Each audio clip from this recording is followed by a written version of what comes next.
దేవుని నామానికి స్తోత్రం అండి. మరి దేవుని మహాకృపను బట్టి మరొక ఆదివారం ఇలాగా మిమ్మల్ని కలుసుకోవడానికి ఆ దేవుడు మాకు ఇచ్చిన కృపను బట్టి ఆ దేవుని స్తుతిస్తున్నాం. అందరికీ వందనాలండి. వందనాలండి. ఈరోజు లైవ్లో పాల్గొన్న ప్రతి ఒక్కరికి కూడా ప్రభువైన యేసుక్రీస్తు నామములో మరొకసారి వందనాలు. ముఖ్యంగా ఈరోజు ప్రేయర్ చేసుకున్నాము. ఎవరైనా ప్రార్థన అవసరాలు ఉంటే తెలియచేయండి. అదేవిధంగా ఇంకా దైవజనులు మనకి కలుస్తారు. ఈరోజు కొన్ని డిస్కస్ చేసుకుందాము, కొన్ని డౌట్స్ని మనం క్లారిఫై చేసుకుందాము. దేవుని సన్నిధిలో వాక్యానుసారంగా కొన్ని విషయాలు మనం చర్చించుకుందాము. దేవుడు ఈ కార్యక్రమాన్ని ఆయనే అధ్యక్షత వహించి నడిపించాలని మనం కోరుకుందాము. నడిపించిన గాక ఆ విధంగా ఆమేన్. అదేవిధంగా మీరు దయచేసి లైవ్లో ఉన్నవారు మీ లైవ్ని వేరే వారికి కూడా షేర్ చేయండి. మీ ఫ్యామిలీ అండ్ ఫ్రెండ్స్కి మీరు షేర్ చేయండి. ఒక్క నిమిషం మేము కూడా షేర్ చేస్తున్నాము. దయచేసి షేర్ చేయవలసిందిగా కోరుతున్నాం. మరి దయచేసి మీ ఫ్రెండ్స్కి ఈ వీడియోని షేర్ చేయండి. షేర్ చేసినప్పుడు వారు కూడా చూడటానికి అవకాశం ఉంటుంది. ఈరోజు మరి టైటిల్ చూసినట్లుగా గ్రూప్ డిస్కషన్ జరుగుతుంది. సో ఈ అరేంజ్మెంట్స్ వల్ల కొంచెం లేట్ అయింది ఇప్పుడు లైవ్ కన్నా, గమనించండి. కనుక మరి ఇంకొక దైవజనులు కూడా మన మధ్య యాడ్ అవ్వబోతున్నారు. అనేక మంది కొన్ని డౌట్స్ అడుగుతూ ఉంటారు కదండి. ఇప్పుడు ఎవరైతే దైవజనులు రాబోతున్నారో వారి మీద ఆ డౌట్స్ అన్ని అడిగేద్దాం. వారి దగ్గర నుంచి మనం బిబ్లికల్ ఆన్సర్స్ తీసుకుందాం. కనుక దయచేసి ఈరోజు ఇంట్రెస్టింగ్గా ఉండబోతుంది లైవ్. కనుక మీరు దయచేసి ఎక్కడికి వెళ్లకుండా లైవ్లో ఒక ప్రదేశంలో కూర్చుని వినవలసిందిగా మనవి చేస్తున్నాం. మీకు కూడా ఏమైనా డౌట్స్ ఉంటే మీరు లైవ్లోనే లైవ్ చాట్లు అడగవచ్చు. మరి సమయం ఉంటే ప్రభుచిత్తం అయితే ఈరోజే మీ డౌట్స్ క్లారిఫై చేస్తాం, లేకపోతే నెక్స్ట్ వీక్లో మీకు ఆ డౌట్స్ క్లారిఫై చేస్తాం. కనుక దయచేసి మరి ఈ విషయాన్ని మీ ఫ్రెండ్స్ అండ్ ఫ్యామిలీస్ మెంబర్స్ కూడా తెలియజేయండి. మరి ఎవరైతే లైవ్లో ఉన్నారో వారు కామెంట్ చేయండి. మరి ఇంకా మీకు ఏమైనా ప్రార్థన అవసరాలు ఉన్నా కూడా మీరు ఆ విషయాన్ని తెలియజేయచ్చు. మరి ఇన్స్టాగ్రామ్లో కూడా లైవ్ స్టార్ట్ అయిపోతుంది. ఆ ఇన్స్టాగ్రామ్లో లైవ్ స్టార్ట్ అయిన తర్వాత కూడా మనం వెంటనే కార్యక్రమంలోకి వెళ్ళొచ్చు. మరి ఇతరులు జాయిన్ అవుతున్నారు. మరి సమయ Udyamaneni, praise lord sister, praise lord Srikanth brother, praise lord brother, కాఫా బ్రదర్, షాలం బ్రదర్, వందనాలు. మరి సో ఈరోజు డిస్కషన్ కూడా జరగబోతుందండి. కనుక మీ ప్రార్థన అవసరాలు ఏమన్నా ఉన్నా వెంటనే తెలియజేయండి. మరి సమయ సిస్టర్, శ్రీకాంత్ సిస్టర్, సుకన్య గారు ప్రైజ్ లార్డ్ అండి. మీరందరూ కూడా చర్చ్కి వెళ్ళి ఉంటే ఎస్ అని కామెంట్ చేయండి, లేదా ఆన్లైన్ సర్వీస్ అటెండ్ అయి ఉన్నా ఎస్ అని కామెంట్ చేయొచ్చు. బ్లెస్సీ సిస్టర్ ప్రైజ్ లార్డ్ అండి. బ్లెస్సీ గారు వందనాలు. ప్రైజ్ ద లార్డ్ అని అందరికీ ప్రభువైన యేసుక్రీస్తు నామములో మీ అందరికీ సమాధానం కలిగిన గాక. వందనాలండి అందరికీ. షేర్ చేయండి దయచేసి అందరూ.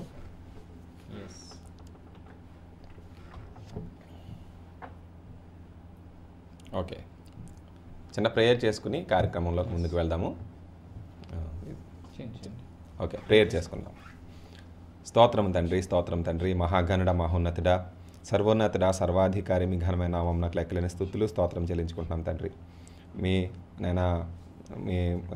కృపను బట్టి తండ్రి, మీ కనికరమును బట్టి తండ్రి, ప్రభా మీ అనాదికాల సంకల్పం బట్టి ప్రభా ఈరోజు మీరు అనుగ్రహించిన ఈ కృపను బట్టి తండ్రి మీకు లెక్కలేని స్తుతులు స్తోత్రం చెల్లించుకుంటున్నాం. ఈ అవకాశాన్ని బట్టి మీకు లెక్కలేని స్తుతులు స్తోత్రం చెల్లించుకుంటున్నాం తండ్రి. ప్రభా ఈరోజు మమ్మల్ని ఈ విధంగా సమకూర్చినందుకు మీకు స్తోత్రం తండ్రి. ఈ విధంగా తండ్రి మేము లైవ్లో ఉన్న మాకు, అదేవిధంగా తండ్రి ఎవరైతే పాల్గొన్నారో వారందరికీ కూడా మీరు అనుగ్రహించిన ఈ అవకాశాన్ని బట్టి మీకు లెక్కలేని స్తుతులు స్తోత్రం చెల్లించుకుంటున్నాం తండ్రి. ఈ లైవ్ని, ఈ గ్రూప్ డిస్కషన్ని స్టార్ట్ చేసుకుంటున్నాం తండ్రి. దయచేసి తండ్రి ఈ కార్యక్రమం మీరే అధ్యక్షత వహించి నడిపించండి. పరిశుద్ధాత్మ మీ అధ్యక్షతకు తండ్రి ఈ కార్యక్రమం అప్పగిస్తున్నాం. మీరు నడిపించండి. నాయకుడు వై తండ్రి మీరు నడిపించమని వేడుకుంటున్నాం తండ్రి. ఏ అంతరాయం కలగకుండా ఈ కార్యక్రమానికి ఆటంకం ఉన్న ప్రతి అంతరాయం యేసుక్రీస్తు నామంలో తొలగిపోవునుగా సహాయం చేయండి. చివరి వరకు మీరు నడిపించండి ప్రభా. నేను పాల్గొన్న మాకు, నేను లైవ్లో ఎక్కిపించిన ప్రతి ఒక్కరికి ఈ కార్యక్రమం ఆశీర్వాదకరంగా ఉండడానికి మీరు సహాయం చేయమని, మీరే సమస్తము మీ అధ్యక్షతను నడిపించమని సహాయం చేయండి. యేసుక్రీస్తు వారి అతి శ్రేష్టమైన నామం అడిగి వేడుకుంటున్నాను పరమ తండ్రి. ఆమేన్. వందనాలండి. మరి ఇన్స్టాగ్రామ్ కూడా లైవ్ స్టార్ట్ అవబోతుంది టీసీసీ ఛానల్లో. మరి హెప్సీ గారు ప్రైజ్ లార్డ్ అండి. ఉద్దీప్ సరిలా ప్రైజ్ లార్డ్ బ్రదర్. రమేష్ గారు ఆమెను తెలియజేశారు, వందనాలండి. ప్రైజ్ లార్డ్ అండి రమేష్ గారు. ప్రైజ్ లార్డ్ అండి అందరికీ. కాఫా గారు, బ్లెస్సీ గారు మరి ఎస్ అని కామెంట్ చేశారు. ప్రైజ్ లార్డ్ అండి, ధన్యవాదాలు, చాలా సంతోషం. మరి ఏం వాక్యం విన్నారో కూడా మీకు ఆ అంశం టాపిక్ గుర్తున్నా లేకపోతే ఆ వర్స్ గుర్తున్నా కూడా మీరు కామెంట్ చేయాల్సిందిగా మనవి చేస్తున్నాము. మరి టీసీసీ ఛానల్ కూడా లైవ్ ప్రారంభం అవబోతుంది. ఆ లైవ్ ప్రారంభమైన ఇన్స్టాగ్రామ్లో మనం వెంటనే మనం ఈరోజు డిస్కషన్ చేయాలి కనుక ఒకసారి వాళ్ళని కూడా అడ్రస్ చేసుకుని మనము డౌట్స్ అడుగుదాం. మన మధ్యకి దైవజనులు వచ్చేసి ఉన్నారు కనుక ఆ లైవ్ స్టార్ట్ అయిన వెంటనే వారిని కూడా మనం ఆహ్వానిద్దాము. మనం లైవ్లోకి మన టాపిక్లోకి వెళ్ళిపోవచ్చు. కనుక ఒకవేళ మీరు లైవ్లో చూస్తున్న ఎవరైతే ఉన్నారో మీకేమన్నా బైబిలికల్గా డౌట్స్ ఉంటే కూడా మీరు ఇప్పుడు కామెంట్ చేయొచ్చు. నాకు ఈ డౌట్ ఉంది బ్రదర్ అని కామెంట్ చేయొచ్చు. మీకు లైవ్లో ఇప్పుడు సమయం ఉంటే వెంటనే తెలియజేస్తాం, లేకపోతే నెక్స్ట్ వీక్లో తెలియజేస్తాం. మరి హెప్సీ సిస్టర్ నాకు గవర్నమెంట్ జాబ్ కావాలని ప్రేయర్ చేయమంటున్నారు. తప్పకుండా సిస్టర్ మీ కొరకు ప్రేయర్ చేస్తాము. మరి ఎస్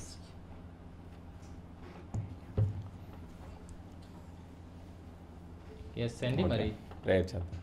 ఇన్స్టాగ్రామ్లో కూడా లైవ్ ప్రారంభమైంది. Praise the lord. Hallelujah hallelujah. మరి ఇన్స్టాగ్రామ్లో లైవ్ ప్రారంభమైందని ఇన్స్టాగ్రామ్లో చూస్తున్న వరకు కూడా యేసునామంలో వందనాలు తెలియజేస్తున్నాము. వందనాలండి అందరికీ. మరి అక్కడ జాయిన్ ఎవరెవరు అవుతున్నారు వారికి క్యూట్ క్రిస్టియన్స్ జాయిన్ అవుతున్నారు. చాలామంది జాయిన్ అవుతున్నారండి. ప్రైజ్ లార్డ్ అండి. ఇన్స్టాగ్రామ్లో చూస్తున్న వారు ఈరోజు గ్రూప్ డిస్కషన్ జరగబోతుందండి. ఈ లైవ్లో మీరు పంపించే ప్రార్థన అవసరాలు ప్రార్థన కూడా చేస్తాం. అంతేకాకుండా ముందుగా ఒక దైవజనులు కూడా మనం ఇన్వైట్ చేయడం జరిగింది. ఆయన వచ్చి ఉన్నారు. మనము మీకేమైనా డౌట్స్ ఉంటే ఈరోజు ఒక గ్రూప్ డిస్కషన్ అంటే చాలామంది అడిగే కొన్ని ప్రశ్నలు ఎవరికైతే ఉంటాయో అందులో ఒక ప్రశ్నను తీసుకుని ఆ టాపిక్ మీద డిస్కషన్ చేయబోతున్నాం. ఆ డౌట్స్ అన్ని దైవజనులు అడుగుదాం. వారిచ్చే సమాధానాలు మీకు కూడా ఆశీర్వాదకరంగా ఉంటాయి కనుక మీకు ఇంకేమైనా డౌట్స్ ఉంటే కూడా మీరు అడగొచ్చు. అది ప్రభుచిత్తం అయితే ఈ లైవ్లో, లేకపోతే వచ్చే లైవ్లో అవి క్లారిఫై చేస్తాం. అంతేకాకుండా మీ ప్రార్థన అవసరాలు ఏమన్నా ఉన్నా కూడా మీరు కామెంట్ చేయవలసిందిగా మనవి చేస్తున్నా. దయచేసి ఈరోజు లైవ్ చాలా ఇంట్రెస్టింగ్గా ఉండబోతుంది కనుక దయచేసి ఇన్స్టాగ్రామ్లో చూస్తున్నవారు, యూట్యూబ్లో చూస్తున్నవారు ఎక్కడికి వెళ్ళకండి, లైవ్లో కంటిన్యూగా చూడవలసిందిగా మనవి చేస్తున్నాము. మరి జాయిన్ అయిన వారందరికీ చాలా మంది జాయిన్ అయ్యారు. Notes cute Christians, Suresh brother praise the lord అండి. జాన్ పాల్ గారు praise the lord. Praveen praise the lord. Only Jesus Christ only way to heaven praise the lord. Bhupathi గారు బ్రదర్ ప్రైజ్ ద లార్డ్ అండి. బోస్ గారు ప్రైజ్ ద లార్డ్. యోధారాజ్ గారు praise the lord. Rakesh Kumar గారు, బాలు గారు praise the lord అండి. Praise the lord.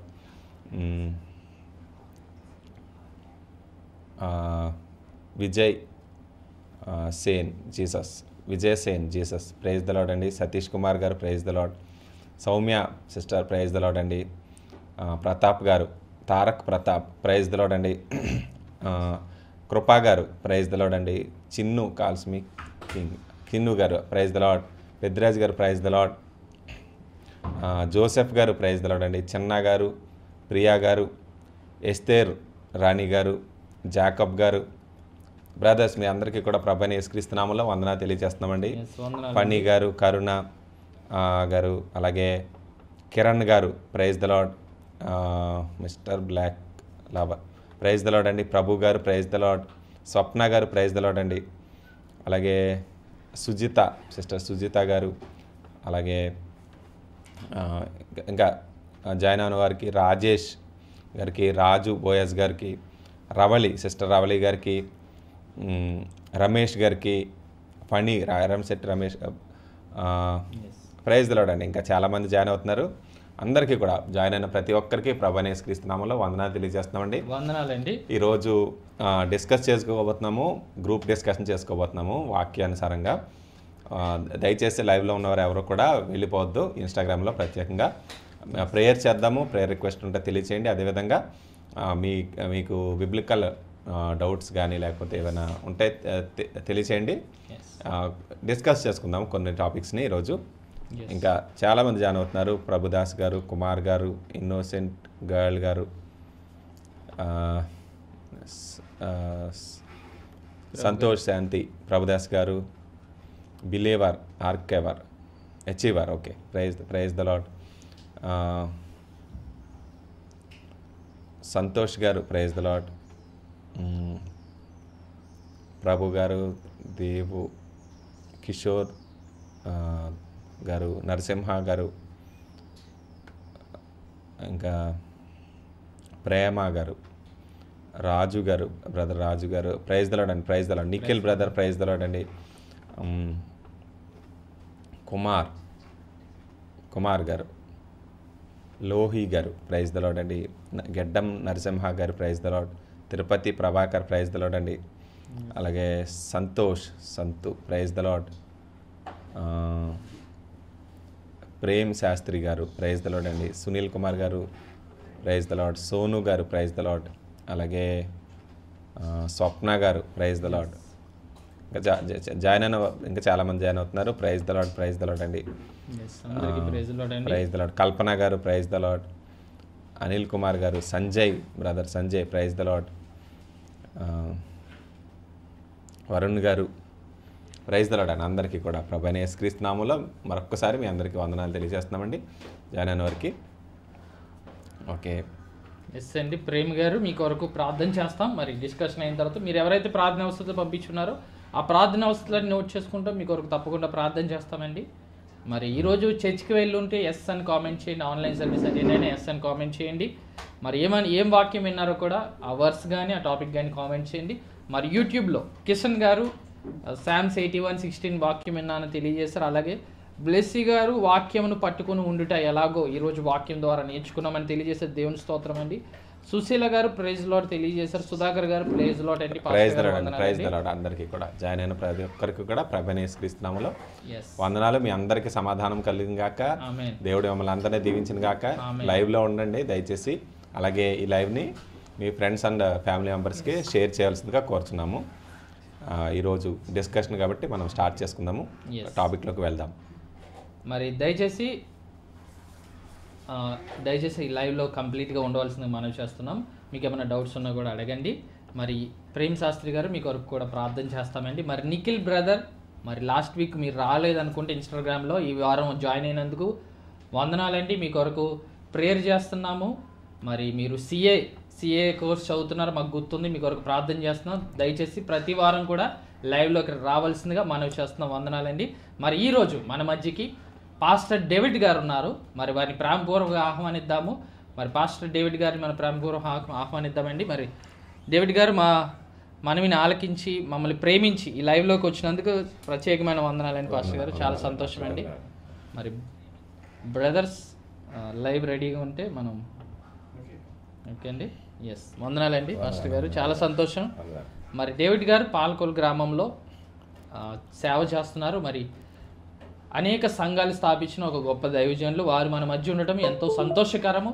మరి ఎంతో అనుభవం ఉన్న దైవజనులు వారు ఈరోజు ఇక్కడ లైవ్లో ఉండటం ఎంతో సంతోషకరం. మరి మా యవన ప్రాయం నుంచి కూడా మరి వారు మమ్మల్ని గైడ్ చేయటం, మా కొరకు ప్రార్థన చేయటం జరుగుతుంది. మరి వారు ఎంతో అనుభవం ఉన్న దైవజనులు, అంతేకాకుండా ఎంతో ప్రార్థనాపరులైన దైవజనులు. అటువంటి దైవజనులు ఉండటం ఎంతో సంతోషకరం. వారు ఇలా లైవ్లోకి రావటం మనందరికీ ఆశీర్వాదకరమండి. కనుక వారు కూడా లైవ్లోని ప్రార్థనలు చేస్తారు కనుక మీ ప్రార్థన అవసరాలు పంపించండి. మరి మరొకసారి ప్రత్యేకమైన వందనాలండి. ప్రైజ్ ది లార్డ్ అండి. ఎస్, మరి దయచేసి వచ్చిన వారు కూడా ప్రైజ్ ది లార్డ్ అండి దైవజనులు తెలియజేయండి. ఎస్, సమ్య గారు ఇంకొంతమంది తెలియజేస్తున్నారు. మనం వెంటనే టాపిక్లోకి వెళ్ళిపోదామండి. మరి ఈరోజు కిషోర్ గారు, మనకు తెలుసు కదండి, కిషోర్ అబ్రహాం గారు ఉన్నారు. అలాగే డేవిడ్ గారు ఉన్నారు. మనం కొంతమంది అడిగిన క్వశ్చన్స్ అడుగుతాను, నేను మీ పక్షాన్ని నేను అడుగుతాను. మరి ఇరువురు కూడా బిబ్లికల్గా వారి జవాబులు ఒకరి వెంబడి ఒకరు తెలియజేస్తారు కనుక మనం నేర్చుకుందామండి. మరి ఎస్, మీ ప్రార్థన అవసరాలు పంపించండి. ఒకవేళ మేము ఇప్పుడే లైవ్లో ప్రార్థన చేయట్లేదు అనుకోకండి, ఇక్కడ నోట్ చేయబడుతున్నాయి మీ ప్రార్థన అవసరాలు. లైవ్ అయిపోయిన తర్వాత మేము ప్రార్థన చేస్తాం. కొన్ని ప్రార్థన అవసరాలు ఒకవేళ లైవ్లో ప్రార్థన చేస్తాం కనుక అన్ని ప్రార్థన అవసరాలు లైవ్లో ప్రేయర్ చేయకపోవచ్చు, కానీ మేము లైవ్ అయిన వెంటనే మీ కొరకు ప్రార్థన చేస్తున్నామని గమనించండి. మరి ప్రైజ్ లార్డ్ అండి పాస్టర్ గారు. మరి ఈ కాలంలో అనేక మందికి ఒక ప్రశ్న ఉందండి, ఏంటంటే చర్చికి ఎందుకు వెళ్ళాలి, అసలు చర్చికి వెళ్ళటం అవసరమా, ఇంట్లోనే ఉండి నేను ప్రార్థన చేసుకుంటాను కదా, ఎక్కడ ఉన్నా దేవుడు ఉంటాడు కదా, ఎక్కడైనా దేవుడు ఒకటే కదండి, నేను ఇంట్లో ఉండి కూడా ప్రార్థన చేసుకుంటాను, పర్టికులర్గా ఒక మందిరానికి చర్చికి వెళ్ళవలసిన అవసరం ఏంటి అని ఒక డౌట్ ఉందండి. అనేక మంది యవనస్తులు కూడా చదువుకుంటున్నారు. వారు కాలేజెస్కి వెళ్ళి, అప్పుడైతే కాలేజెస్ లేవనుకోండి, కానీ 6 రోజులు కష్టపడుతున్నా ఒకే ఒక్క రోజు మాకు హాలిడే వస్తుంది, అందులో కూడా ఉదయాన్నే వెళ్ళిపోయి మధ్యాహ్నం వరకు చర్చిలో ఉండాలా, అవసరమా, ఇంట్లో ఉండి ఒక చిన్న ప్రార్థన చేసుకుంటే చాలు కదని యవనస్తులు కొంతమంది అనుకుంటున్నారు. అసలు ఏంటంటారు, అసలు బిబ్లికల్గా చర్చికి వెళ్ళటం అవసరమా? ఈ అనేక మంది యవనస్తులు కి లేకపోతే పెద్దవాళ్ళకి కూడా మందిరంకి వెళ్తే వచ్చే లాభం ఏంటంటారు? ఇంట్లో ఉండి ప్రార్థన చేసుకుంటే సరిపోద్దంటారా? మీరు వారికి వ్యూవర్స్కి తెలియజేయాల్సిందిగా మనం చేస్తామండి. మొదటిగా మరి ఈరోజు ఈ లైవ్లో ఈ వాక్యాన్ని అలాగే మాటలు వింటున్న మీ అందరికీ కూడా ప్రభు పేరట వందనాలు. దేవుడు మిమ్మల్ని దీవించి ఆశీర్వదించును గాక. అలాగే ఈ కార్యక్రమంలో ఏకీభవిస్తున్న ఎలైజా హోలీ స్పిరిట్ గారికి అలాగే కిషోర్ అబ్రహాం గారికి కూడా నా ప్రత్యేకమైన వందనాలు. మరి మంచి ప్రశ్న వారు వేశారు. మందిరానికి ఎందుకు వెళ్ళాలి, చర్చికి ఎందుకు వెళ్ళాలి అనే విషయాన్ని మనం ఒక మాటను మనం తెలుసుకుందాం.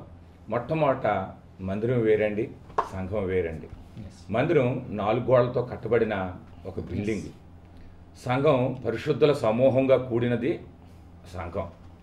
ఈ పరిశుద్ధుల సమూహంగా ఎక్కడైతే కూడి ప్రార్థన చేస్తారో అక్కడ దేవుడు అద్భుతాలు చేస్తానన్నాడు. రెండోది మందిరం అనగా 4 గోడలతో కట్టిన ఒక బిల్డింగ్ అవ్వచ్చు, ఒక పాక అవ్వచ్చు, లేదంటే ఒక గృహంలో అవ్వచ్చు, ఎక్కడైనా సరేనండి. వారు కూడటానికి కావలసిన ఒక పరిస్థితి అనమాట అది. అయితే మరి వీళ్ళందరూ కూడా పరిశుద్ధులందరూ కూడా సమూహంగా కూడి మరి ప్రార్థించేదాన్ని సంఘంగా మనం అన్నాం. అయితే ఒక్క విషయం మరి పాస్టర్ గారు అడిగిన ప్రశ్న ఏంటంటే అసలు మందిరానికి ఎందుకు వెళ్ళాలి? మందిరానికి ఖచ్చితంగా వెళ్ళాలండి. మనం ప్రతి ఒక్కరూ కూడా ఒక సంఘాన్ని కలిగి ఉండాలి, ఒక సమూహాన్ని లేదంటే ఒక సహవాసాన్ని కలిగి ఖచ్చితంగా ఉండాలి. నా అనుభవంలో ఒక చిన్న విషయాన్ని మీకు నేను తెలియచేస్తానండి. నేను పోడూరులో పరిచర్య చేస్తూ ఉండగా ఆ పరిచర్యలో ఒకరోజు ఒక ఆయన చనిపోతే అది ఆదివారం ఉదయకాలంలో చనిపోయారండి. అయితే ఏ పాస్టర్ గారు రాలేదు. రెండవది అందరూ అన్నారట, ఈరోజు మాకు ఆదివారం మేము రాలేము అని అన్నారట. మా మందిరాలకి మేము వెళ్ళాలి, లేదంటే మా సంఘాలకి వెళ్ళాలన్నట. కానీ అండి ఆ రోజు ఆ కార్యక్రమం అంతట్లో ఆ సంఘ కాపరిగా నేనుండి ఆ కార్యక్రమాన్ని జరిగించామండి. రెండవది ఒకవేళ మన బంధువులైనా, ఒకవేళ మనకు తెలిసిన వాళ్ళైనా ఒకవేళ విడిచిపెట్టవచ్చేమో, కానీ సంఘంగా మనం ఎవరినైతే లేదంటే ఒక మందిరానికి ఏ పరిచర్యకు మనం వెళ్తుంటే వాళ్ళు మాత్రం మనల్ని విడిచిపెట్టరు. ఖచ్చితంగా మన వెన్నుంటుండి మనల్ని నడిపిస్తారండి. ఖచ్చితంగా ఎవరో రాకపోయినా నేను ఆ రోజు అక్కడ నిలబడి చేయటానికి కారణం ఏంటనంటే అతడు మా సంఘ సభ్యుడు. రెండవది పరిచర్యలో పాలిభాగస్తుడై ఉన్నాడు కనుక మేము ఖచ్చితంగా అక్కడ నిలబడి ఆ కార్యక్రమాన్ని జరిగించాం. సమూహంగా కూడి ఏ వ్యక్తి అయితే సంఘానికి వెళ్ళి ప్రార్థన చేస్తాడో వారి జీవితాల్లో అద్భుతాలు జరుగుతాయండి. రెండవది అందరూ కూడా ఒక పరిచర్యని కలిగి ఉన్నప్పుడు మన ఇంటిలో జరిగే కార్యక్రమాలు ఇంట్లోనే ఉండి మనం ప్రార్థన చేసుకుంటే, టీవీలో వాక్యం వింటే దానికి కూడా నేను వ్యత్యాసం చెప్తానండి. మరణించినప్పుడు సమాధి కార్యక్రమాలు జరిగించాలనంటే ఒక సేవకుడు కావాలి. ఒకవేళ ఇంట్లో ఏదైనా కార్యక్రమం జరిగితే దాన్ని జరిగించడానికి ఒక సేవకుడు కావాలి. అలాగున మన ఇంట్లో ఏదైనా శుభకార్యం కానీ అశుభకార్యం కానీ ఏ కార్యం జరిగినా ఖచ్చితంగా ఒక పరిచర్యని కలిగి మనం ఉన్నప్పుడు ఆ సంఘమంతా కూడా మన ఇంటికి వస్తుంది. ఆ కార్యక్రమాన్ని వాళ్ళే భుజం మీద వేసుకుని ఆ కార్యక్రమాన్ని నెరవేరుస్తారు. సేవకుడిగా నేనున్నాను అనుకోండి, నేను కూడానండి ఆ కార్యక్రమాన్ని భుజం మీద వేసుకుని వాళ్ళకి ఏ అవసరాలు కావాలో, ముఖ్యంగా మరణం అండి, మరణించినప్పుడు ఇంట్లో వాళ్ళు ఎవరో బయటకు వెళ్ళరు. అప్పుడు సంఘం నిజంగా నిలబడుతుందండి. ఏ సాహసానికి అయితే నువ్వు వెళ్తున్నావో ఆ సాహసం అంతా అక్కడికి వచ్చి నిలబడి నీ ఇంటిలో మీరు ఎవరు చేయలేని పనులన్నీ ఆ రోజు చేసి గొప్ప కార్యం చేస్తుందండి. అందుకని ప్రతి ఒక్కరూ కూడా ఒక పరిచర్యని కలిగి ఉండాలి. ముఖ్యంగా మేము ఈ వారం ఆ సంఘానికి, ఆ వారం ఆ సంఘానికి, ఈ వారం ఈ సంఘానికి ఒకరోజు టీవీలో చూస్తామని అంటే మీకంటూ ఏదైనా కార్యక్రమం వచ్చినప్పుడు ఎవరో మీ ఇంటికి రారండి. ఎందుకనంటే మీరు దేనికి సంబంధించిన వాళ్ళు కాదు కాబట్టి ఎవరో మీ ఇంటికి రారు. కానీ మీరు ఒక సంఘానికి సంబంధించిన వారైతే ఏదైనా మంచి జరిగినా చెడ్డ జరిగినా సంతోషమైన ఆనందమైన ఖచ్చితంగా ఆ సేవకుడు ఆ వెనుకున్న ఆ సంఘ బిడ్డలందరూ కూడా వచ్చి మీ వెన్నంటుండి మీకు సహాయం చేస్తారు. మరి ముఖ్యంగా పేతురు గారు చెరసాల్లో ఉన్నప్పుడు సంఘమంతా కూడా అత్యాశక్తితో ప్రార్థన చేసింది. అప్పుడు పరలోకము నుండి దేవుని దూతలు వచ్చి ఆ జైల్లో ఉన్న పేతురు గారిని బయటికి తీసుకొచ్చిందండి. సంఘపు వాల్యూస్ అంతా. అందుకని ప్రతి ఒక్కరు కూడా ఒక పరిచర్యను కలిగి ఉండాలి. దేవుని స్తోత్రం అండి. చాలా మంచి విషయాలు తెలియజేశారు, ఇంకా తెలియజేస్తారండి. మరి గమనిస్తున్నారు కదా, మరి సంఘం విలువ కొరకు కొన్ని విషయాలు తెలియజేస్తారు, ఇంకా చెప్తారండి. మరి గమనించినట్లయితే మరి ఈయన మరణం కొరకు చెప్పి ఉన్నారు పాస్టర్ గారు. మరి ఈ కరోనా టైంలో చాలామంది మరణించారండి. ఎవరైతే సంఘానికి వెళ్లకుండా ఉన్నారో వారు ఎవరికి తెలియదు కనుక ఒక సంఘానికి వెళ్ళకపోతే చాలామంది పాస్టర్ గారు మీరు చెప్తుంటే నాకు గుర్తొచ్చింది, కొంతమంది మరణించినప్పుడు వారి బంధువులు, సొంత బంధువులు కూడా రాలేదు, కరోనా వచ్చేస్తుందేమో అని. కానీ ఆ సంఘం వచ్చిందండి, ఆ సంఘ కాపరి వచ్చారు. చాలామంది పాస్టర్లకు కరోనా ఎందుకు వచ్చిందంటే ఆ సంఘంలో ఎవరైనా మరణిస్తే వారు వెళ్ళి సమాధి కార్యక్రమం చేయడం జరిగింది. ఎందుకంటే వారి సంఘస్థులు ఆ భారం ఉంది కనుక. కానీ వారి సొంత వారే, బంధువులు, మిత్రులు ఎవరు రాలేదు, కానీ సంఘం మాత్రం వచ్చింది కనుక సంఘం అంత ప్రేమిస్తుంది కనుక ఏదైనా అటు నష్టమైనా కష్టమైనా సంఘం ఉంటుంది కనుక సంఘానికి వెళ్ళాలని తెలియజేశారు. అంతేకాకుండా ఇంకొకటి మంచి విషయం తెలియజేశారు. పేతురు గారు మరి జైల్లో ఉన్నప్పుడు మనకు తెలుసు కదండి, సంఘం అత్యాసక్తితో ప్రార్థన చేసింది కనుక మనం సంఘానికి వెళ్తేనే వారికి మనం ఎవరో తెలుస్తాం, మన భారాలు తెలుస్తాయి. ఒకవేళ ఇంట్లో ఉండి ప్రార్థన చేసుకుంటే మనం ఎవరికి తెలియదు, మన కష్టాలు తెలియదు. అంటే మన కొరకు ప్రార్థించేవారు వెనకాల ఉండరు కనుక ఇదొక మంచి విషయం అండి. మన కొరకు ప్రార్థించేవారు ఉండడం ఎంతైనా అవసరమో కనుక ఒక సంఘానికి మనం తరచుగా, అంటే ఒక సంఘానికి మనం సభ్యులుగా వెళ్ళి మందిరానికి వెళ్ళి మనం అక్కడ ఒక దైవజనుల కింద ఉండి వాక్యం వింటూ ఉంటే ఆ దైవజనులు అలాగే అక్కడ ఉన్న సంఘం అంతా కూడా మన కొరకు నిత్యము ప్రార్థిస్తారు. మనకి ఏ కష్టం వచ్చినా వారు ప్రార్థన చేస్తారు, వారి సహాయం కూడా చేస్తారు కనుక మన ఆధ్యాత్మికంగా ఎదగడానికి కూడా సంఘం అవసరం కనుక మనం సంఘంలో సభ్యులుగా ఉండడం ఎంతైనా అవసరం, చర్చికి వెళ్ళడం ఎంతైనా అవసరం కనుక మరి కిషోర్ గారు కూడా ఉన్నారు, వారు కూడా వారి అభిప్రాయం తెలియజేసిన తర్వాత మరలా డేవిడ్ గారిని మనం ఇంకా క్వశ్చన్ అడుగుదామండి. దయచేసి కంప్లీట్గా చూడండి, మీరు కూడా ఎస్ అని కామెంట్ చేయండి, మీరు కూడా ఏకీభవించండి. ఎస్ పాస్టర్ గారు తెలియదు. విన్నారు కదండి, చాలా మంచి విషయాలు విన్నారు. ముఖ్యంగా సంఘంలో ఉండటం అనేది మా ఆత్మీయ జీవితానికి అలాగే మన లోకానుసారంగా శారీరకమైన జీవితానికి కూడా చాలా ప్రయోజనమైంది. ఎందుకంటే కాపర్లు, దేవుని వాక్యం ఏం చెప్తుందంటే వారు పై విచారణకర్తల్లా ఉండి మనల్ని ఏం చేస్తారంటే మన ఆత్మీయ జీవితాన్ని కాపరి అనే పేరులోనే ఉంది. కాపరి ఏం చేస్తాడండి, కాపాడతాడు.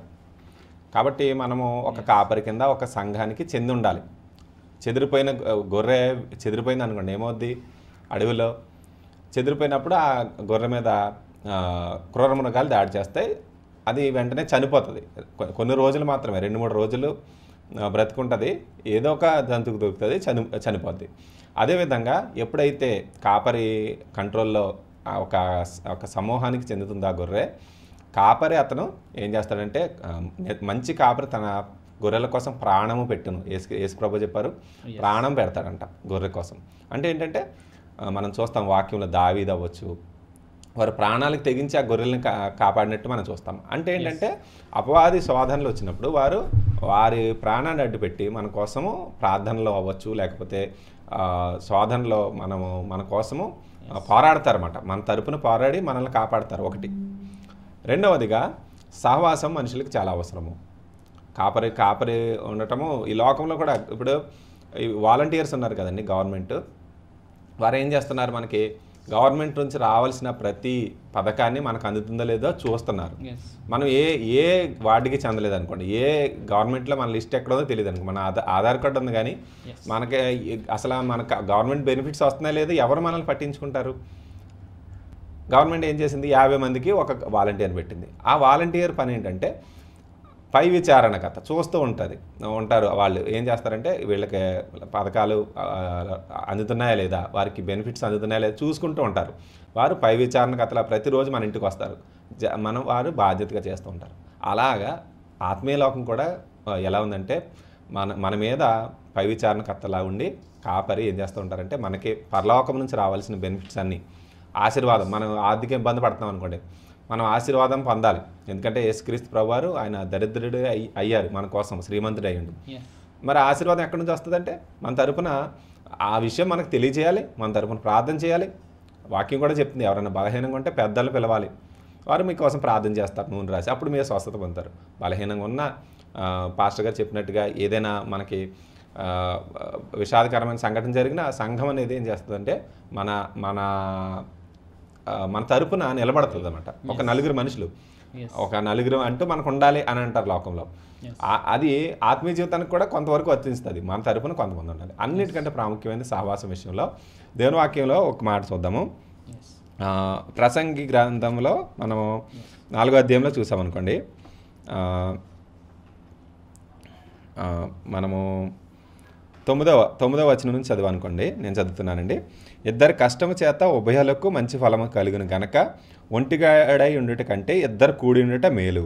వారు పడిపోయినను ఒకడు తోడు వారిని లేవనెత్తును. అయితే ఒంటరిగాడు పడిపోయిన యెడల వానికి శ్రమయే కలుగును, వానిని లేవనెత్తువాడు లేకపోవును. ఇద్దరు కలిసి పండుకొనే యెడల వారికి వెట్ట కలుగును, ఒంటరిగానికి వెట్ట ఎలాగ కలుగును, ఎలాగ పుట్టును. ఒంటరి యోగను ఒకరి మీద ఒకడు పడిన ఎడల ఇద్దరు కూడి వారిని ఎదిరింపగలరు. 3 పేటల తాడు త్వరగా తెగిపోదు కదా. చూసారండి, దేవుని వాక్యము మనం వాక్యం తెలుసుకుంటే మొదటి నుంచి కూడా కీర్తన గ్రంథంలో చూస్తాం. మనం సహోదరుల ఐక్యత కలిగి ఉంటే ఎంత మేలు, ఎంత మనోహరం. అంటే కలిసి ఉండాలి. ఆత్మీయ జీవితంలో మనం ఇష్టం వచ్చినట్టు మనము ఎక్కడ ఒంటరిగా ఉన్నామంటే కనుక ఒంటరిగా మీద ఒకడు దాడి చేస్తే ఇద్దరు కలిపి ఎదిరిస్తారు. ఇద్దరు కలిసి ఉంటే కనుక ఇద్దరు కలిపి ఎదిరిస్తారు. అదే ఒంటరి అయిన వాడు ఓడిపోతాడు. అంటే సాతాను శోధనను జయించాలంటే కనుక మనం ఒంటరిగా ఉంటే కుదరదు. మన తరపున ఇంకొకరు మన కోసం ఇద్దరు ముగ్గురం కలిసి మనం ఎప్పుడైతే ప్రార్థన చేస్తామో, దేవుని వాక్యం కూడా చెప్తుంది వారి ప్రార్థన దేవుడు ఆలకిస్తాడని. అదేవిధంగా ఒంటరిగా ఉండటం వల్ల ఇద్దరు కలిపి ఉంటే కనుక వారికి వెట్టగలుగుతుందని. అంటే ఈ లోకంలో చల్లారిపోయే జీవితంలోకి వెళ్ళిపోతాం ఒంటరిగా ఉంటే. సహవాసంలో ఉంటే కనుక మనము ఆ ఉద్యమాన్ని కాపాడుకోగలుగుతాం. మనం పొయ్యి ఎగ్జాంపుల్ చూసాం అనుకోండి, పొయ్యిలో కొన్ని కట్టెలు పెడతాం, ఆ కట్టెలు మండుతూ ఉంటాయి. అదే ఒక్క కట్టెని తీసి మనం బయట పెట్టామనుకోండి, అది వెంటనే ఆరిపోద్ది. ఎందుకు ఆరిపోద్ది అంటే దానికి సహవాసం లేదు, అన్నీ కలిపైతే మండుతాయి. ఆత్మీయ జీవితం కూడా సేమ్ అదేనండి. కాబట్టి ఒంటరిగా ఉండటము, ఇండివిజువల్గా ఏ సంఘానికి చెందకుండా ఉండటం అనేది అస్సలు వాక్యానుసారం కాదు. మన మీద ఒక పై విచారణకర్త ఉండాలి, ఒక కాపరు ఉండాలి, అలాగే సహవాసం ఉండాలి, మనకంటూ ఒక సంఘం ఉండాలి. అప్పుడు మాత్రమే ఆత్మీయ జీవితంలో మనం ఏం చేస్తామంటే అభివృద్ధి చెందుతాము, మన జీవితంలో దేవుని ఉద్దేశాలు నెరవేరుతాయి. లేకపోతే కనుక ఏం జరుగుతుందంటే అగ్నిలో ఉండి లాగి రక్షించబడినట్లుగా ఏదో చావు తప్పి కనులు అట్టుపోయింది అన్నట్టుగా మనము పరలోకం వెళ్తాం తప్ప ఇంకా దేనికి ఉపయోగపడదు అనమాట మన విశ్వాస జీవితం. కాబట్టి ఖచ్చితంగా సంఘానికి ఒక సంఘానికి మనం చెందాలి, ఒకే సంఘానికి మనం వెళ్ళాలి. మనం విశ్వాసంలో బలపడటం కోసం ఏదైనా వాక్యం వినొచ్చు, ఎక్కడికైనా వెళ్ళొచ్చు. కానీ మనకంటూ మనం ఇల్లు ఉంది కదండి, మన ఇల్లు నుంచి ఎక్కడికైనా వెళ్తాం, చుట్టాల ఇంటికి వెళ్తాము, లేకపోతే సహోదరుల ఇంటికి వెళ్తాం, ఫ్రెండ్స్ ఇంటికి వెళ్తాం. కానీ at the end of the day మళ్ళీ మన ఇంటికి వస్తాం. అలాగా సంఘము మనకు ఉండాలి, చాలా ప్రాముఖ్యమైనది. అది చాలా ఖచ్చితంగా ఇప్పటికి వెంటనే మీరు ఇన్స్టాగ్రామ్లో అవ్వచ్చు, యూట్యూబ్లో అవ్వచ్చు, ఎక్కడికి మీరు వెళ్ళకపోతే కనుక దయచేసి మీ చుట్టుపక్కల ప్రార్థన చేసుకుని దేవుడు ఎక్కడికి వెళ్ళమని నడిపిస్తే అక్కడికి వెళ్ళండి. అక్కడ ఆ సంఘానికి కట్టుబడి ఉండండి. కాబట్టి వారు ఆత్మలు కాస్తారు. కాపరి అనే పదానికి చాలా గొప్ప అర్థం వాక్యంలో చూస్తాం. ఆ విధంగా చేయాలని నేను తెలియజేస్తున్నాను. చాలా ప్రాముఖ్యమైన విషయం. అలాగే ఇంకా చాలా ప్రాముఖ్యమైన విషయాలు మనం దైవజనుల ద్వారా విన్నాము. కాబట్టి సంఘానికి వెళ్ళాలి. మనము సంఘం యొక్క ప్రాధాన్యత చాలా ఎక్కువ. దేవుని స్తోత్రం అండి. మరి చాలా మంచి విషయాలు తెలియజేశారండి, వందనాలండి. మరి గమనించారు కదా, ఎవరైనా ఒకరు ఉంటే వారిని బంధించడానికి కానీ వారిని కొట్టడానికి కానీ వస్తే ఒకరు పోరాడలేడు. అదే ఇద్దరుంటే ఇంకా బలంగా ఉంటారు. అదే 4, 5 ఉంటే కనుక మనం పోరాడేది శరీరంతో కాదు కానీ దురాత్మ సమూహాలతోని మనకి వాక్యంలో ఉంది. కనుక మనము కలిసి అందరం కూడా ఒకరిగా కాకుండా సంఘంగా కలిసి ప్రార్థన చేసినప్పుడు ఆ ప్రార్థనలో శక్తి ఉంటుంది. కనుక వచ్చే శోధనలో మరి ఒకరు పడిపోతే ఇంకొకరు మనల్ని చేయించి లేవనెత్తుతారన్నమాట. ఒకరు గోతులో పడ్డారనుకోండి, పడిన వ్యక్తి పైకి ఎలా వస్తాడు, ఇంకొకరు ఎవరైనా చేయించి పైకి లాగితేనే వస్తారు కదా. కనుక మన విశ్వాస జీవితంలో ప్రతి మనిషి కూడా ఎవరు పర్ఫెక్ట్ కాదండి. ఏదో ఒక సమయంలో ఏదో ఒక బలహీనతలో ఎవరో ఒకరు పడిపోవచ్చు. కనుక పక్కన సహోదరుడు ఉంటే ఆ సమయంలో మనం పడిపోకుండా మనకి జాగ్రత్త చెప్తారు. లేకపోతే మనం తప్పిద్రోవలో వెళ్తుంటే ఇది కరెక్ట్ దారి కాదు అని మనకి చెప్పేవారు మనకు ఉండడం ఎంతైనా అవసరం. ఎందుకంటే మనిషిగా మనం బలహీనలు ఏంటంటే మనం చేసేదంతా కరెక్ట్ అని మనం అనుకుంటాం, కానీ అది వాక్యానుసారం కాదు. మనం వాక్యంతో సరిచూసుకోవాలి. మరి వాక్యంలో కూడా ఆ విషయం ఉంది.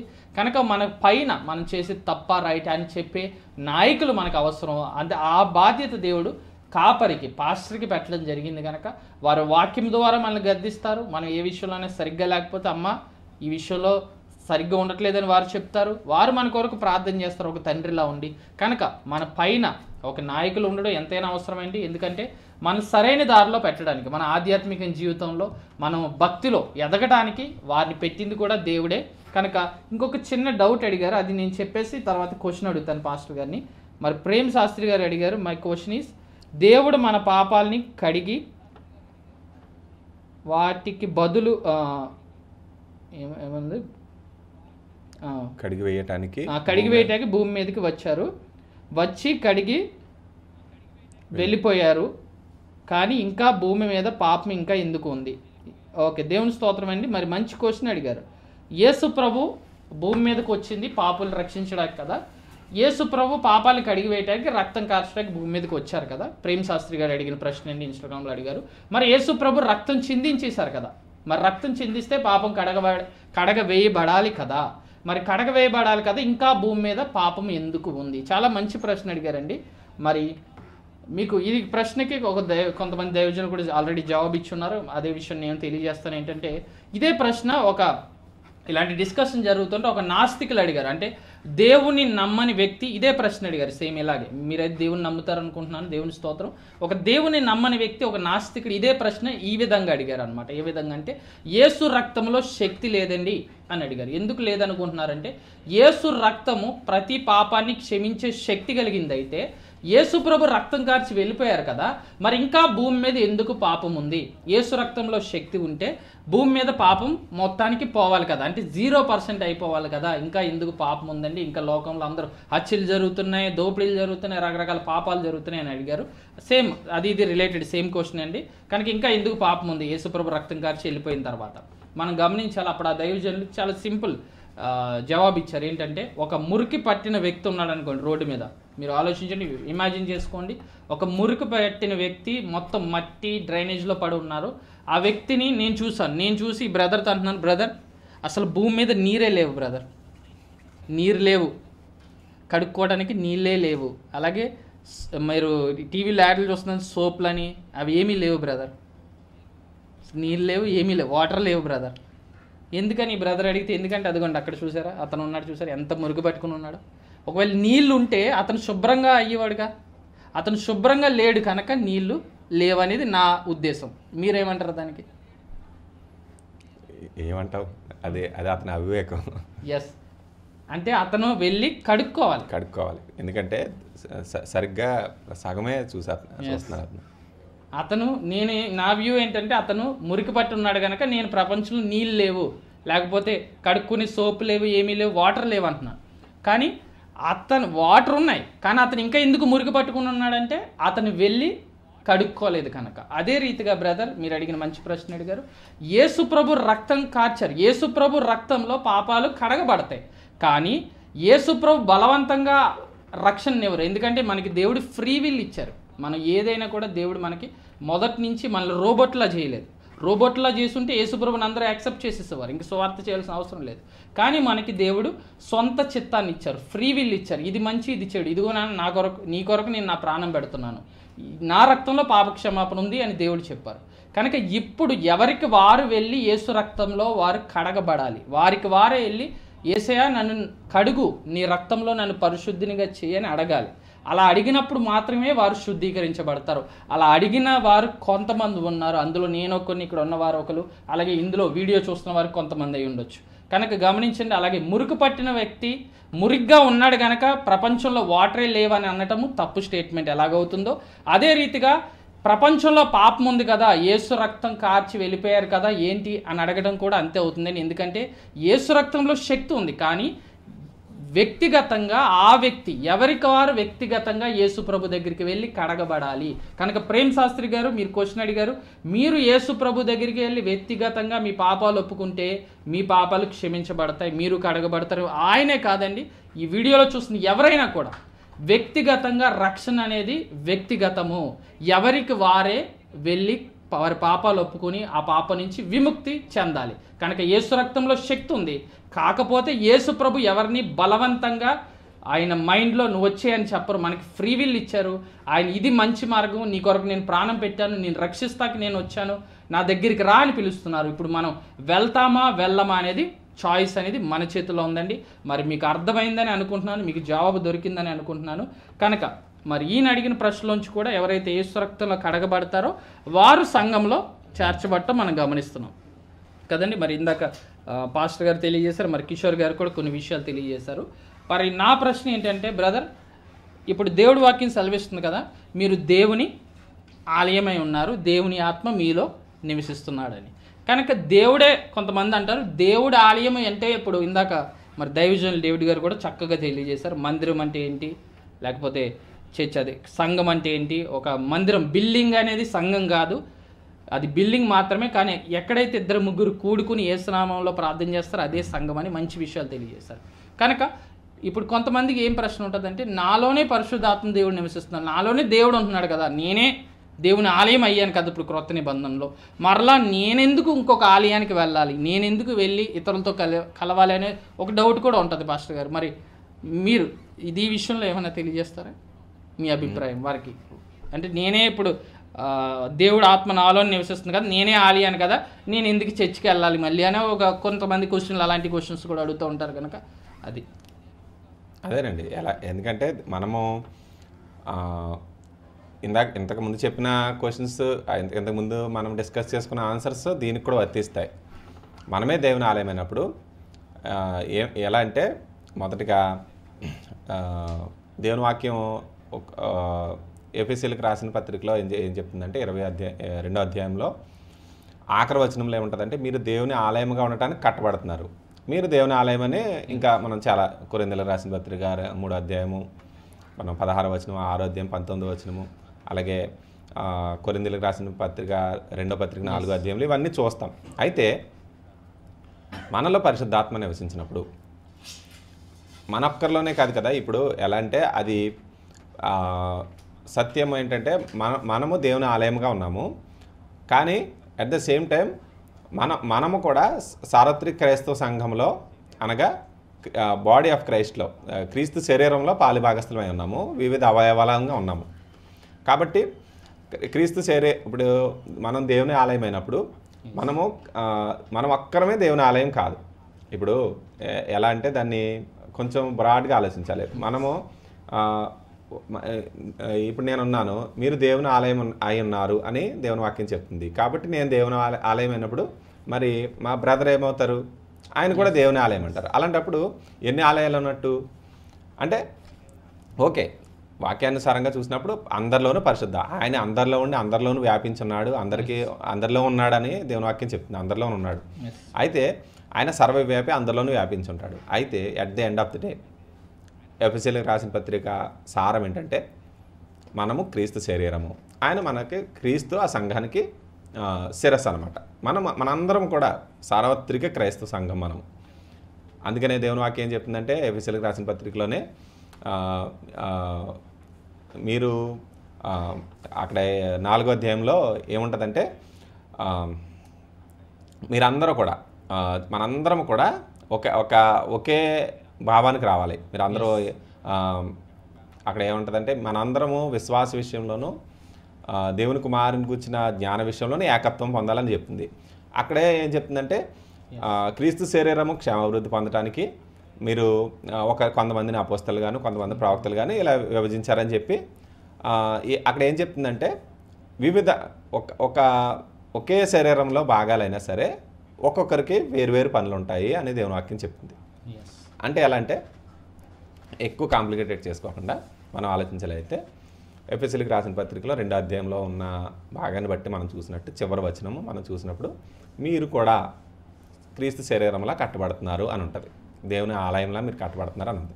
సో మనం ఎలా అయితే, ఇప్పుడు మన శరీరంలో ఎలా అయితే ఒక్కొక్క అవయవము ఇండివిజువల్గా దానికంటూ ఇండివిజువల్గా ఒక్కొక్క పని ఉంటుంది, అట్ ద సేమ్ టైం అది శరీరంలో ఒక అవయవంగా ఉండి దానికంటూ ప్రత్యేకంగా మళ్ళీ శరీరంలో పని ఉంటుంది, ఇండివిజువల్గా దానికి ఉండే పని ఉంటుంది, అలాగే శరీరంలో కూడా భాగమై ఉంటుంది.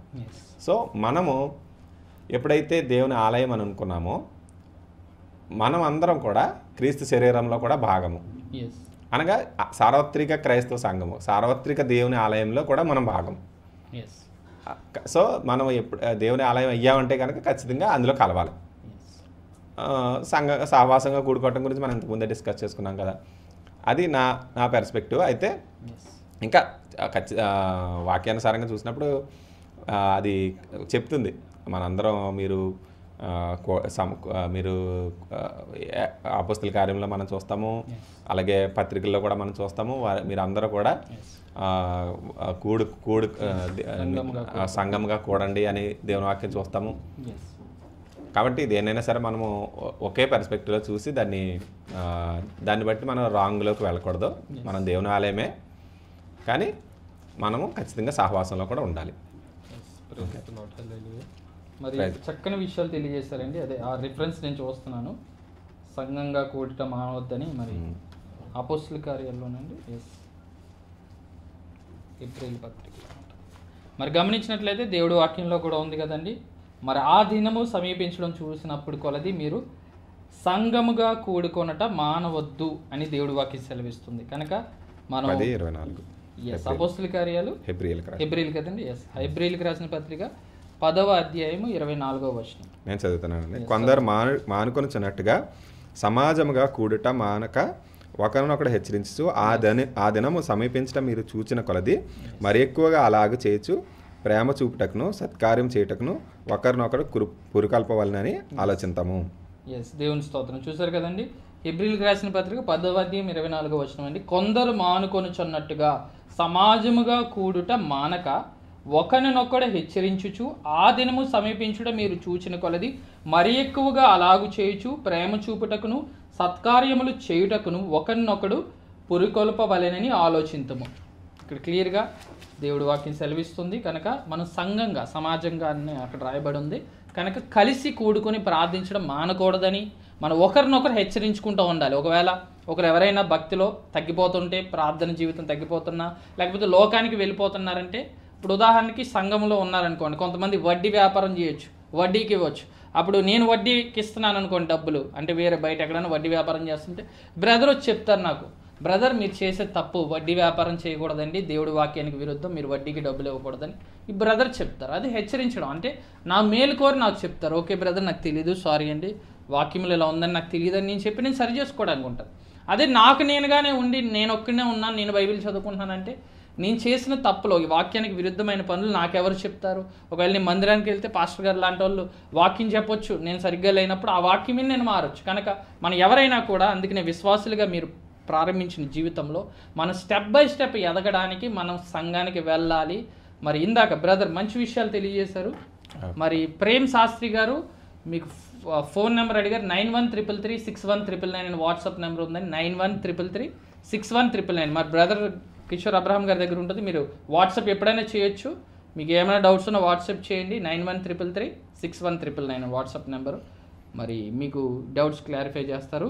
మరి గమనిద్దాం, మరి మీ డౌట్ కొంచెం క్లారిఫై అయిందని అనుకుంటున్నాం. మరి ఇక్కడ గమనించినట్లయితే మరి డేవిడ్ గారు, మరి బ్రదర్ చెప్పినట్లు నేనే దేవుని ఆలయమైన సంఘం అంటే దేవుడు అందరూ సంఘంలో అవయవాలు అని తెలియజేశారు. కనుక అంటే ఒకవేళ బ్రదర్ చెయ్యి అయితే నేను కళ్ళు అవ్వచ్చు, మరి బ్రదర్ నోరు అవ్వచ్చు, అలా అంటే మనందరం కూడా యేసు ప్రభు యొక్క అవయవాలమండి. కనుక ఒకే అవయవం ఉండదు బాడీలో, కళ్ళు ఒకటే ఉండదు, కళ్ళు ఉంటాయి, చేతులు ఉంటాయి, చెవులు అన్నీ ఉంటాయి. కనుక అందరూ కలిస్తే అయ్యేదే సంఘం అని చక్కగా వివరించారు.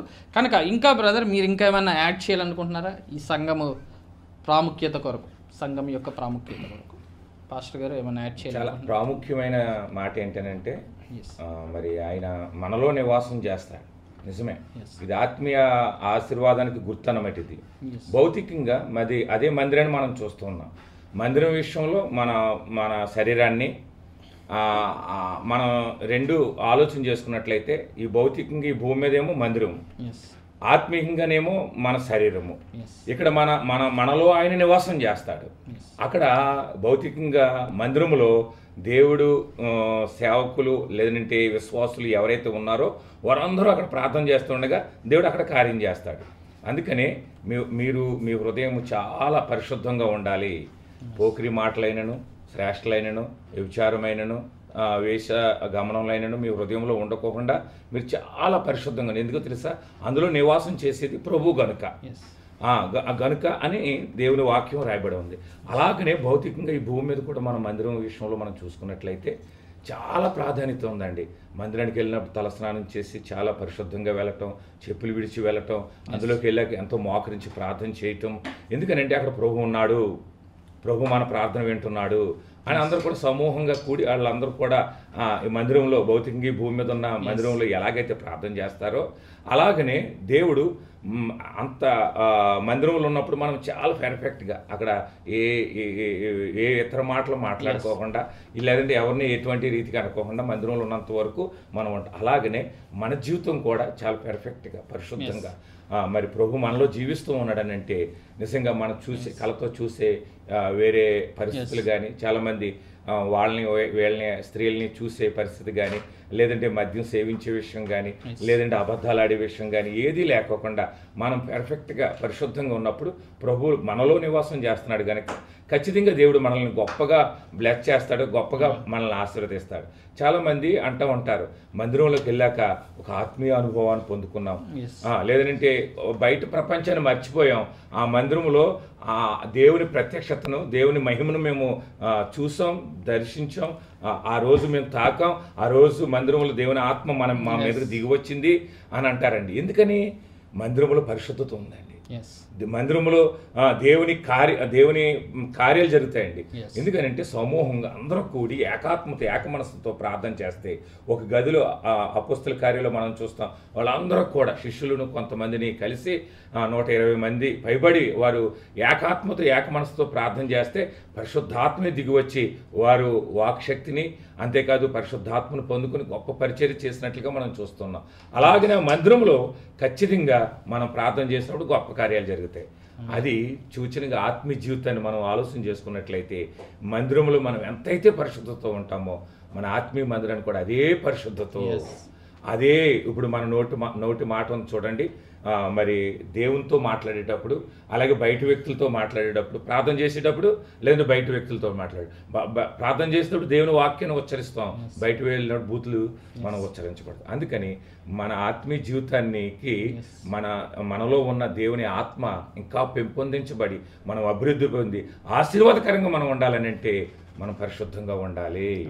ఆ పరిశుద్ధతగా ఉన్న మనము సమూహంగా ఆ మందిరంలోకి వెళ్ళి భౌతికంగా ఈ భూమి మీద ఉన్న ఆ మందిరంలోకి వెళ్ళి మనం ప్రార్థన చేస్తే ఈ భూమి మీద మనం దేనైనా బంధించవచ్చు, ఏ కార్యమైనా చేయొచ్చు. దేవుడు అట్టి అధికారాన్ని మనకి ఇచ్చాడు. చాలా చక్కని విషయాలు తెలియజేశారండి. మరి గమనించారు, చాలా శ్రేష్టమైన విషయం తెలియజేశారు. మనమే ఎలాగైతే మందిరం అయ్యామో ఒక మందిరంలోకి మనం వెళ్ళినప్పుడు ఏం చేస్తామంటే మందిరాన్ని చాలా పరిశుద్ధమైన స్థలంగా ఉంచుతారు. అక్కడికి వెళ్ళి మన ఇష్టం వచ్చినట్టు పడుకోవటం కానీ మొబైల్లో వీడియోలు చూడటం కానీ చెయ్యం.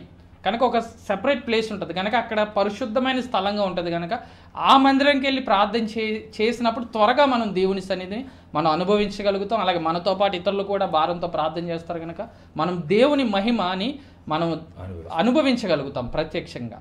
అదే ఇంటి దగ్గర అనుకోండి, మనం ఇంటి దగ్గర కొంతమంది మీరు ప్రార్థన చేసుకోవచ్చు, ఇతరులు టీవీ పెడతా ఉండొచ్చు, అల్లరి గొడవలు జరుగుతూ ఉంటాయి, పనులు ఉంటూ ఉంటాయి. కనుక అంటే వ్యక్తిగతంగా ఇంట్లో ప్రార్థన చేసుకోవాలి రోజు, అది వేరే విషయం. కానీ సెపరేట్గా ఒక రోజు మనం దేవుడి కొరకు కేటాయించి మరి ప్రార్థన చేయడానికి మరి అది ఇంటి దగ్గర ఉంటే ఏమవుతుందంటే ఒక మందిరం కాకుండా నేను ఏ మందిరానికి వెళ్ళనంటే మనం వాక్యం వినాలనే దైవజనులు మనకు వాక్యం చెప్పే దైవజనులు మనకు ఉండరు, సంఘంగా కలిసి మనందరం కలిసి ప్రార్థన చేసుకోవడం కూడా ఉండదు. కనుక దయచేసి ఒక మందిరానికి మనం అందుకనే దయచేసి వెళ్ళవలసిన అవసరం ఎంతైనా ఉంది. అంతేకాకుండా మంచి విషయం తెలియజేశారు, మందిరంకి వెళ్ళినప్పుడు చర్చిలో ఎలాగైతే మనం పరిశుద్ధంగా ఉంటున్నామో మనం చర్చి నుంచి ఇంటికి వెళ్ళిన తర్వాత కూడా మనమే దేవుని మందిరం కనుక మన కళ్ళు పరిశుద్ధంగా ఉంచుకోవాలని అలాగే మన నోరు పరిశుద్ధంగా ఉంచుకోవాలని చాలా మంచి విషయాలు తెలియజేశారని పాస్టర్ గారు, ప్రత్యేకమైన వందనాలు. మరి ఇంకొక డౌట్ ఏంటంటే కొంతమంది అంటే ఇందాక కూడా మీరు తెలియజేసిన విషయంలో చర్చ్ అంటే 2-4 కూడి అంటారు కదా, అందరికీ స్టార్టింగ్లోనే ఒక మందిరం నిర్మించబడదు. కొంతమంది గుడిసెల్లో పెట్టుకుంటారు, కొంతమంది ఒక గృహంలో ఒక అరుగు మీద పెట్టుకుంటారు. మరి అది కూడా మందిరమే అవుతుందా? ఆ విషయంలో డౌట్ ఉంటుంది కదా, అది కూడా ఒకసారి తెలియజేయాల్సింది. ఖచ్చితంగా అది సంఘం అండి. మెయిన్ ఏంటంటే సంఘం, సమూహం, పరిశుద్ధుల సమూహమే ఒక సంఘం. దేవుడు ఏమన్నాడంటే సంఘం ఎదుట పాతాళలోక ద్వారములు నిలవజాలవు అని అన్నాడు. ఒక్క మాట అర్థం చేసుకోండి, ప్రభు వరుడైతే సంఘం వధువుగా ఉందండి. అయితే ఎవరైనా సరేనండి, ఏ వ్యక్తి అయినా సరే భార్య మాట వింటాడండి, ప్రభు కూడానండి సంఘం మాట వింటాడండి. ఖచ్చితంగా ఒక విషయం చెప్తానండి, కుంటోడైనా నడ్డోడైనా లేదంటే ఆడికి ఏమాత్రము ఓపిక లేనోడైనా ఒకటండి, భార్య జోలికి వస్తే ఊరుకుంటాడండి? ఊరుకోడండి. అలాగనే సంఘం జోలికి ఎవరైనా వస్తే ప్రభు కూడా ఊరుకోడండి. అద్భుతాలు చేస్తాడండి, ఆశ్చర్యకార్యాలు చేస్తాడండి. అందుకని అరుగు మీద కూడటం కాదు, పందిట్లో కూడటం కాదు, ఒక గుహలో కూడేవారండి, రహస్యంగా కూడేవారండి. ఏ కూడినా ఆ సంఘం సంఘమే, అది పరిశుద్ధుల సమూహం అండి, అది అంతే. అక్కడ దేవుడు అద్భుతాలు చేస్తాడండి. అక్కడ భూమిని తలకిందులు చేసే అద్భుతాలు కూడా ఆ పరిస్థితిలో చేస్తాడనమాట. అందుకని దేవుడు సన్నిధిలో మనం కూడటం అనేది చాలా ప్రాముఖ్యం. హల్లెలూయా, దేవుని స్తోత్రం. ఒక ప్రైజ్ రిపోర్ట్ వచ్చింది, బ్రదర్ చదివి వినిపిస్తారు, తర్వాత మనం ఇంకా డిస్కషన్లోకి వెళ్దాం. దయచేసి లైవ్లో కంటిన్యూ అవ్వండి, మీకు ఏమైనా డౌట్స్ ఉన్నా కూడా అడగండి. సిస్టర్ మ్యాగ్నా తెలియజేశారు. Praise the lord brothers. Last time లైవ్లో ఎగ్జామ్స్ రిజల్ట్స్ గురించి ప్రేయర్ చేయమని చెప్పారు. అన్ని సబ్జెక్ట్స్లో మంచి గ్రేడ్స్తో ఆల్ క్లియర్ అయిపోయాయి. థ్యాంక్ యూ ఫర్ ప్రేయర్స్ అని తెలియజేశారు. ప్రైజ్ ది లార్డ్, దేవునికి మహిమ కలిగిన కాక. Praise the lord sister Magna గారు, దేవుడు మిమ్మల్ని ఇంకా ఆశీర్వదించిన కాక. మీకోసం ప్రార్థన చేస్తూ ఉంటాం. అలాగే సిస్టర్ ప్రేమ తెలియజేశారు, డిగ్రీ కంప్లీట్ అయింది, ఏం చేయాలో కన్ఫ్యూజ్గా ఉంది, ఏం చేసినా దేవుని చిత్తంలో చేయాలని అనుకుంటున్నానని, ప్లీజ్ ప్రే ఫర్ మీ అన్నయ్య పెట్టారు. సిస్టర్ తప్పకుండా మీకోసం ప్రేయర్ చేస్తాం. దేవుడు మిమ్మల్ని గొప్పగా మంచి స్థానంలో స్థిరపరుస్తారు. ఏం చేయాలని ఏం కన్ఫ్యూజ్ పడకండి, వాక్యం చదువుకుంటూ మీరు మనశ్శాంతిగా ఉండండి. దేవుడు ఒక గొప్ప కార్యం చేస్తారు. మీకు ఏ అవకాశం వస్తే అది చేయండి. ఏదైనా ఎగ్జామ్ రాయాలని మీకు ప్రేరేపణ వస్తే రాయండి, లేకపోతే ఎవరైనా మీ తల్లిదండ్రులు అవ్వచ్చు, లేకపోతే మీ మేలు కోరుకునేవారు ఏదైనా చేయండి అంటే చేయండి. మీకు ఫస్ట్ ఆఫ్ ఆల్ ప్రేయర్ చేస్తూ ఉండగా మీకు ఏ అవకాశం వచ్చినా చేయండి. దేవుడు మమ్మల్ని స్థిరపరుస్తాడు. మీకోసం కూడా నోట్ చేసుకుని మేము ప్రేయర్ చేస్తాం. తప్పకుండా మీరు కూడా మంచి సాక్ష్యం తెలియజేస్తారు. అలాగే సిస్టర్ మ్యాగ్నా గారు, ప్రైజ్ ది లార్డ్. అలాగే బ్రదర్ శాస్త్రి గారు, ప్రేమ్ శాస్త్రి గారు, మీరు నోట్ చేసుకున్నారనుకుంటున్నాము. నెంబరు 9133361999. ఆ నెంబర్కి మీరు వాట్సాప్ చేయండి. వాట్సాప్ చేస్తే మీకు మీరు డిస్కస్ చేయాలనుకున్నప్పుడు మేము వీలు చూసుకుని మీకు కాల్ చేస్తాము. అలాగే ప్రైజ్ ది లార్డ్, మీ అందరికీ సమాధానం కలిగిన కాక. ఇంకా యూట్యూబ్లో కూడా మనకి కొన్ని కామెంట్స్ వచ్చి చూద్దాం ఒక నిమిషం. Harika sister, Harika praise the lord అని తెలియజేశారు. Praise the lord sister. అలాగే spice food, praise the lord brother అని తెలియజేశారు. ప్రైజ్ ది లార్డ్ అండి, ప్రైజ్ ది లార్డ్ సిస్టర్. అలాగే వకీల్ ప్రియ గారు, ప్రైజ్ ది లార్డ్ బ్రదర్స్ అని తెలిసారు. ప్రైజ్ ది లార్డ్ అండి. అలాగే అక్షరాస్ రావ్స్, ప్రైజ్ ది లార్డ్ అంటే ప్రైజ్ ది లార్డ్. మీ అందరికీ సమాధానం కలిగిన గాక. ఆమేన్, ఆమేన్, ఆమేన్. ప్రైజ్ ది లార్డ్ అండి, దేవుని స్తోత్రం. మరి ప్రేమ్ గారు, అలాగే ప్రేమ గారు, అలాగే మేఘన గారు, మీ కొరకు కూడా మేము ప్రార్థన చేస్తాం. అలాగే ఇతరులు ఎవరైతే కామెంట్ చేస్తారో వారి మీ కొరకు కూడా మేము ప్రార్థన చేస్తామండి. మరి మంచి విషయం తెలియజేశారు. సంఘం అంటే ఒక బిల్డింగే ఉండాలని కాదు, ఎందుకంటే ఒక గుడిసెలో వారి ప్రారంభ దినాల్లో గుడిసెలో ప్రారంభించవచ్చు, లేకపోతే ఒక అరుగు మీద ఒక రూమ్లో స్టార్ట్ చేయొచ్చు. కనుక మెల్లమెల్లగా ఎక్కువ మంది అయ్యే కొద్దీ వారు ఒక బిల్డింగ్ కట్టుకోవడమో ఒక నిర్మాణం నిర్మించుకుని వారి సంఘంగా అక్కడ స్థిరపడటం జరుగుతుంది. కనుక ఎక్కడైనా కూడా ఒక విషయం అండి, ఇంకా విశ్వాసుల గురించి కూడుకుంటే అరుగు మీద కూడుకుంటే అది సంఘం అవుద్దా, లేకపోతే ఎక్కడైనా కూడుకుంటే సంఘం అవుద్దా అని చెప్పారు కదా. ఎందుకు అవదా? ఎందుకంటే సంఘం అంటే ఏమీ కాదు, మనుషులే. లోకంలోనే శ్రీశ్రీ గారు ఏం చెప్పారు, దేశం అంటే మట్టి కాదో, దేశం అంటే మనుషులే అని ఒక సామెత ఉంది. ఆయన ఒక మాట చెప్పారు. అంటే దేశం అంటే అది నేల కాదు, అలాగే సంఘం అంటే బిల్డింగ్ కాదు, అందులో ఉన్న మనుషులే సంఘం. వారు ఎక్కడుంటే అక్కడే. వారు బీచ్లో కూడుకున్నారని కూడా అదే సంఘము, వారు బస్సులో కూడుకుని ప్రార్థన చేసుకున్నారు అదే సంఘము, వారు ఎక్కడ ఉంటే ఫ్లైట్లో కూడుకున్నా అదే సంఘము. వారు ఒక చోట కూడుకుని మందిరం కట్టుకుంటే అది కూడా సంఘమే. ఆ మందిరం మనం యూరోపియన్ కంట్రీస్లో చూస్తాం, కథీడ్రల్స్, పెద్ద పెద్ద బిల్డింగ్స్ ఉంటాయి. ఇప్పుడు ఏం జరుగుతుందంటే విశేషం, వాటిలోకి ఎవరో వెళ్ళట్లేదు ఆరాధించడానికి. ఇప్పుడు అది సంఘం అవుద్దా? వారు అంత పెద్ద బిల్డింగ్ కట్టినా సరే వారు కూడుకోవటం లేదు, కాబట్టి అది మందిరం అవ్వదు, సంఘం అవ్వదు.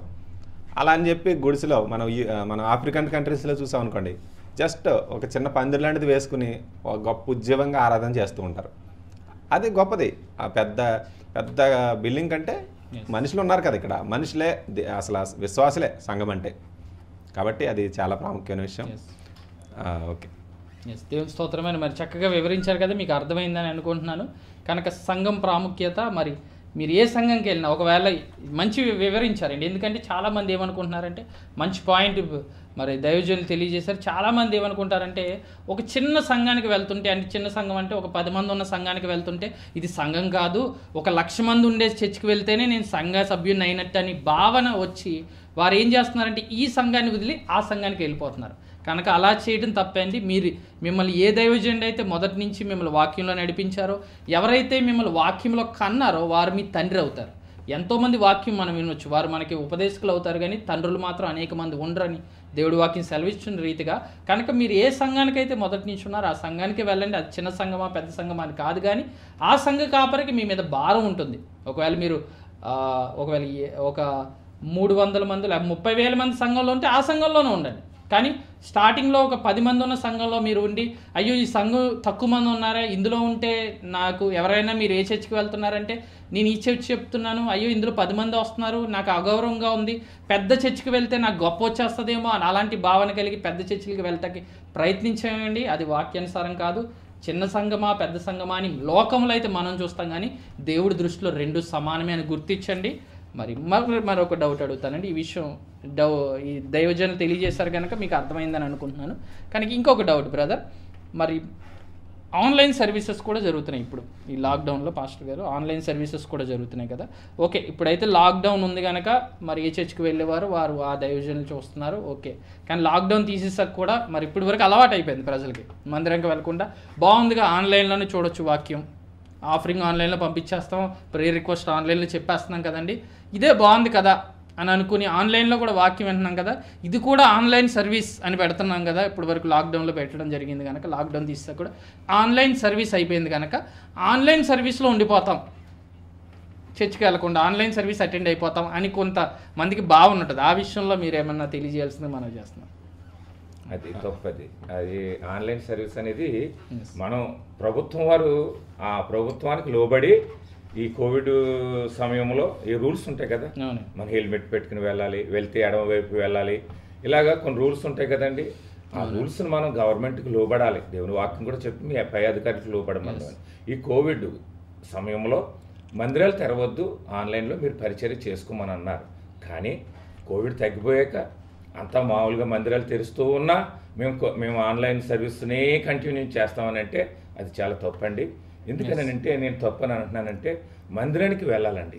ఒకరోజు ఒక మరి వ్యక్తి చాలా జ్వరంతో మందిరానికి వచ్చిందండి.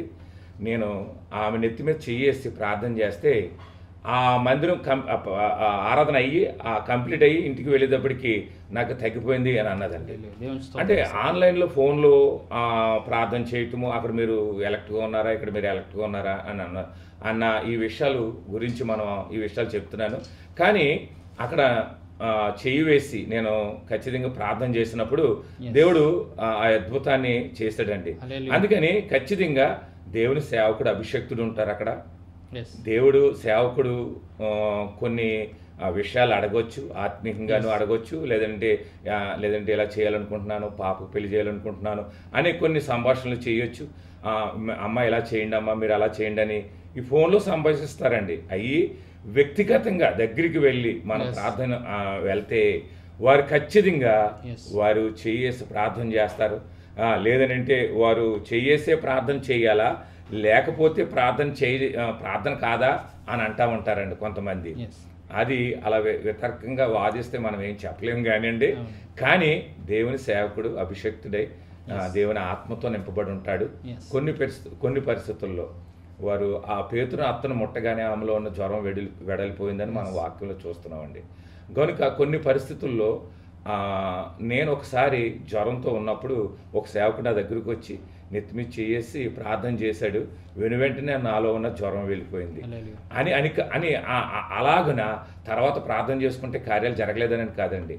కానీ కొన్ని ముఖాముఖిగా మాట్లాడటం, ముఖాముఖిగా సంభాషించటం. రెండవదిగా ఆ సంఘంలో ఇంకో విషయం ఏంటంటే అందరూ కలిసి పాటలు పాడతారు, అందరూ కలిసి చప్పట్లు కొడతారు, అందరూ కలిసి ఆరాధన చేస్తారు, అందరూ కలిసి వందనాలు చెప్పుకుంటారు. అందరూ కలిసి అక్కడ వారి వారి వారి అన్ని కూడా భావాలు పంచుకుంటారు. మా పరిస్థితి ఎలా ఉంది మీరు, కానీ అది లైవ్లో ఉండదండి. అదంతా ఆత్మీయ పలకరింపు ఉండదండి లైవ్లో. లేదంటే వచ్చిన వాళ్ళు ఒకరు సుఖదుఖాలు ఒకరి కష్టాలు చెప్పుకునేది లైవ్లో ఉండదండి. అది మందిరంలోనే అది సంఘంలోనే దొరుకుతుంది. ఇంకా నేను ఈరోజు బలంగా చెప్పేది ఏంటంటే అక్కడ సేవకుడు అభిషేకంతో నింపబడి ఉంటాడు. ఆ అనాయింటింగ్ ఏదైతే ఉందో అది మనకు ఎంతో ఆశీర్వాదం కనుక ప్రత్యక్షంగా మనము వెళ్ళాలి.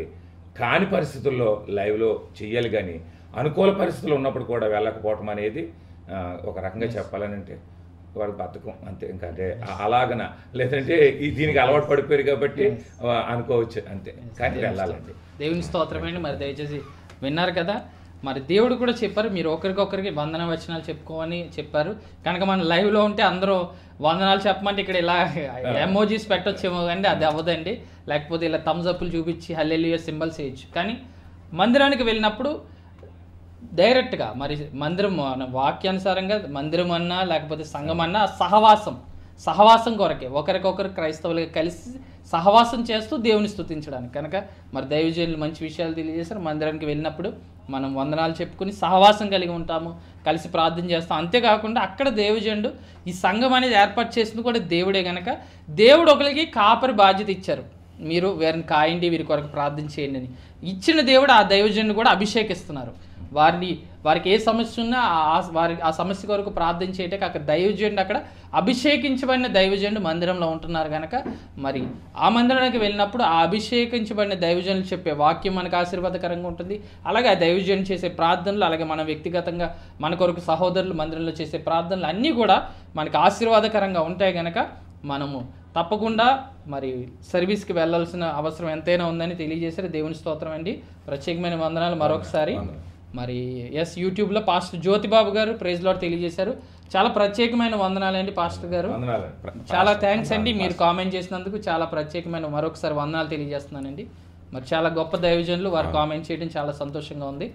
కనుక దయచేసి వ్యూవర్స్ మరి డేవిడ్ గారు పాస్టర్ గారు తెలియజేస్తున్నారు కనుక మీరు ఇప్పటి వరకు ఆన్లైన్ సర్వీస్ అటెండ్ అవుతూ ఉంటే మరి చర్చెస్ ఓపెన్ అవుతాయి లాక్డౌన్ తీసేసిన వెంటనే.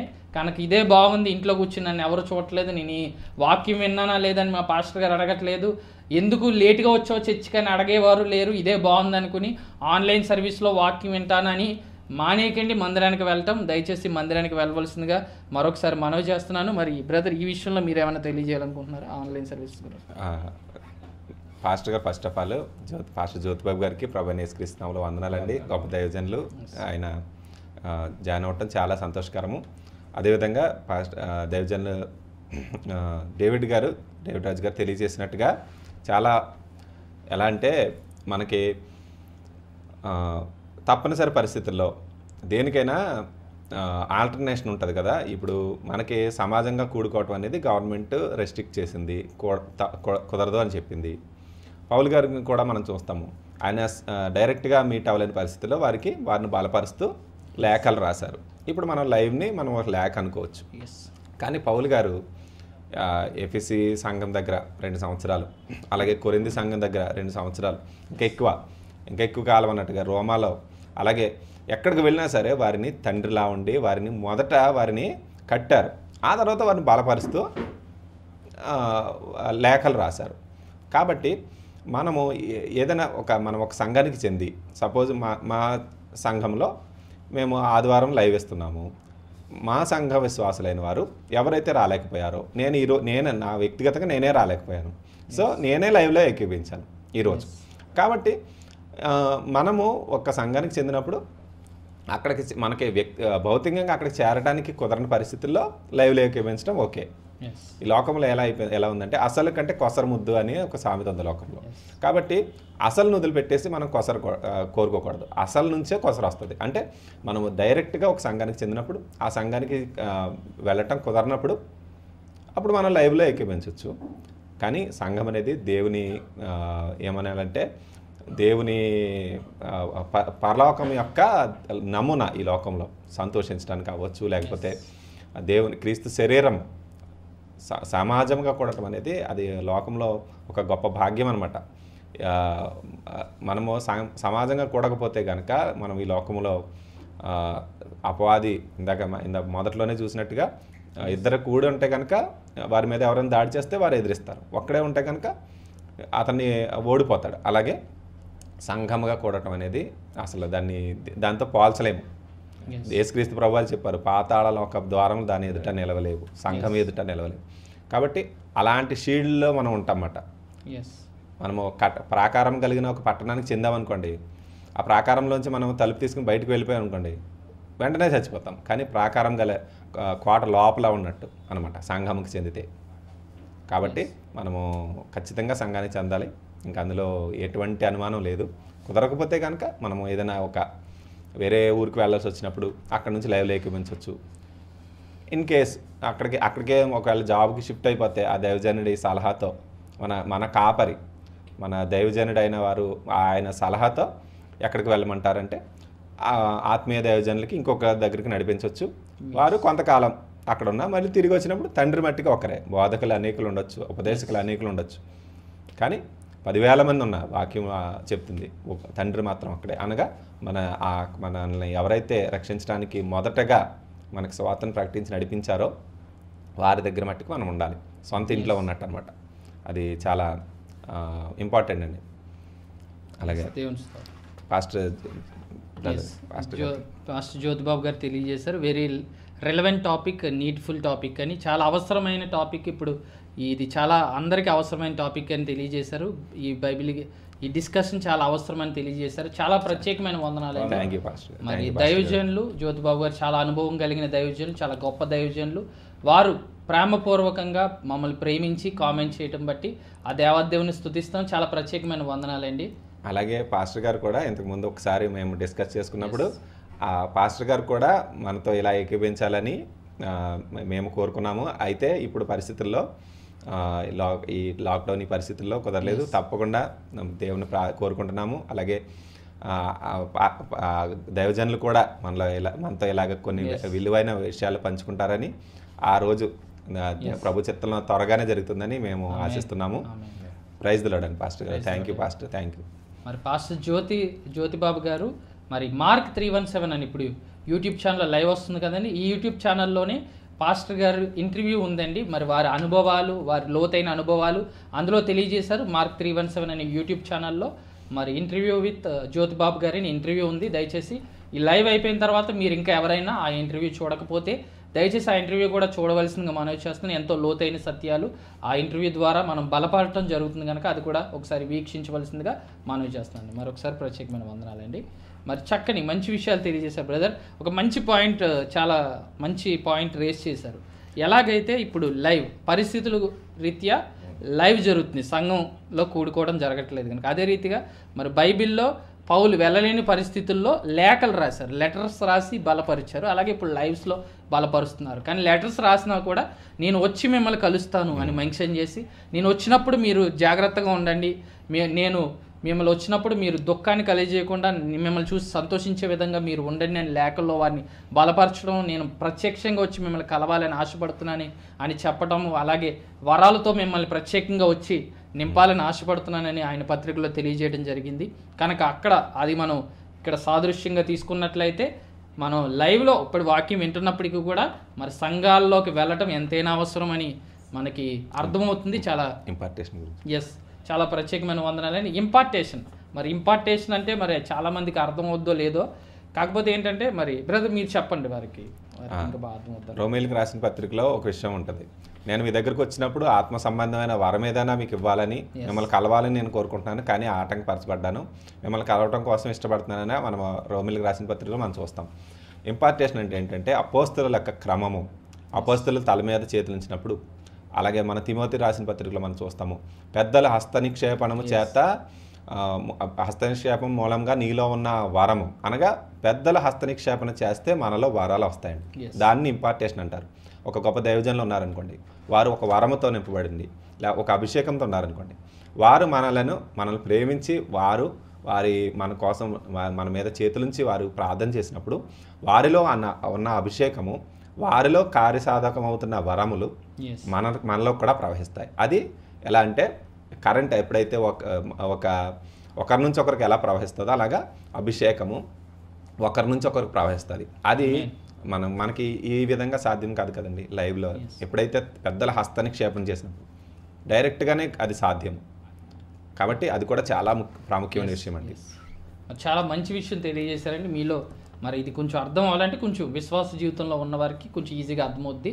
కనుక ఎవరైతే దైవజనుల దగ్గరికి వెళ్ళినప్పుడు వారు ఇందాక దైవజనులు తెలియజేశారు కదా, వారి నెత్తిమీద చేసి ప్రార్థన చేస్తారని. అప్పుడు ఏం జరుగుతుందంటే వారిలో ఉన్నటువంటి అభిషేకం మన మీదకి వస్తుందన్నమాట, ట్రాన్స్ఫర్ అవుతుందన్నమాట.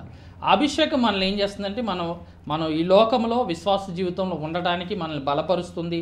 ఈ విశ్వాస పోరాటంలో విజయం సాధించడానికి అది దేవుడిచ్చే అభిషేకం అండి. కనుక దైవజనులకి దేవుడిచ్చి దైవజనులు ఎవరికైతే ప్రార్థన చేస్తారో ఆ అభిషేకము అలాగే వరాలు, పరిశుద్ధాత్మ వరాలు కూడా మరి ట్రాన్స్ఫర్ అంటే ఇంపార్టేషన్ జరుగుతుంది, అనాయింటింగ్ ఇంపార్టేషన్ జరుగుతుంది. కనుక పెద్దలు మరి వాక్యంలో కోట్ చేశారు కదా, ఎవరైతే పెద్దలు మీ మీద హస్తనిక్షేపం వలన వచ్చిన వరాన్ని మీరు నిర్లక్ష్యం చేయొద్దు అని హెచ్చరిక కూడా ఉంది. కనుక దయచేసి మనం ఎప్పుడైతే మందిరానికి వెళ్తామో ఇవన్నీ డైరెక్ట్గా జరగవలసిందండి. కనుక కొన్ని దేవుడు ప్రత్యక్షంగా అందరూ కలిసి ఉండి ప్రార్థన చేస్తేనే జరిగింది. ఇప్పుడు ఉదాహరణకి చెప్పాలంటే అక్కడ మనం పెంతెకోస్తు దినమందు మనం గమనించినట్లయితే మేడగదులు అందరూ కలిసి ప్రార్థన చేశారు.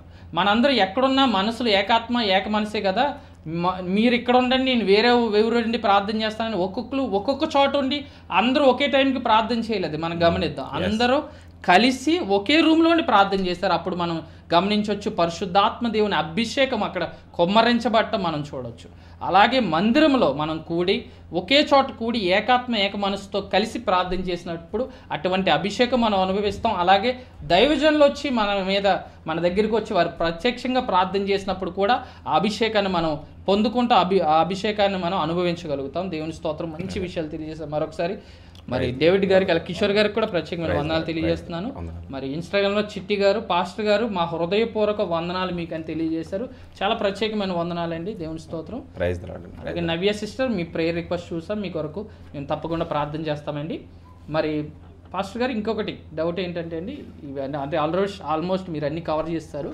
కాకపోతే మరి మనం పాత నిబంధనలు చూసినట్లే దేవుడు సృష్టించినప్పుడు 6 దినాల్లో సృష్టించి 7వ దినమున విశ్రాంతి తీసుకున్నారు. కనుక ఆ రోజుని విశ్రాంతి దినంగా కేటాయించి మీరు ఏ పని చేయకూడదు, ఆ రోజు దేవుడి కొరకు కేటాయించడని దేవుడు యూదులకు ఆజ్ఞాపించడం జరిగింది. తర్వాత అన్ని జనులుగా వచ్చిన తర్వాత మనకి మరి శిష్యులందరూ కూడా ఆదివారం రోజుని వారు సంఘంగా కూడుకోవటం వారు చేస్తూ వచ్చారు. కనుక ఇప్పుడు ఆదివారం మందిరాలు జరుగుతున్నాయి.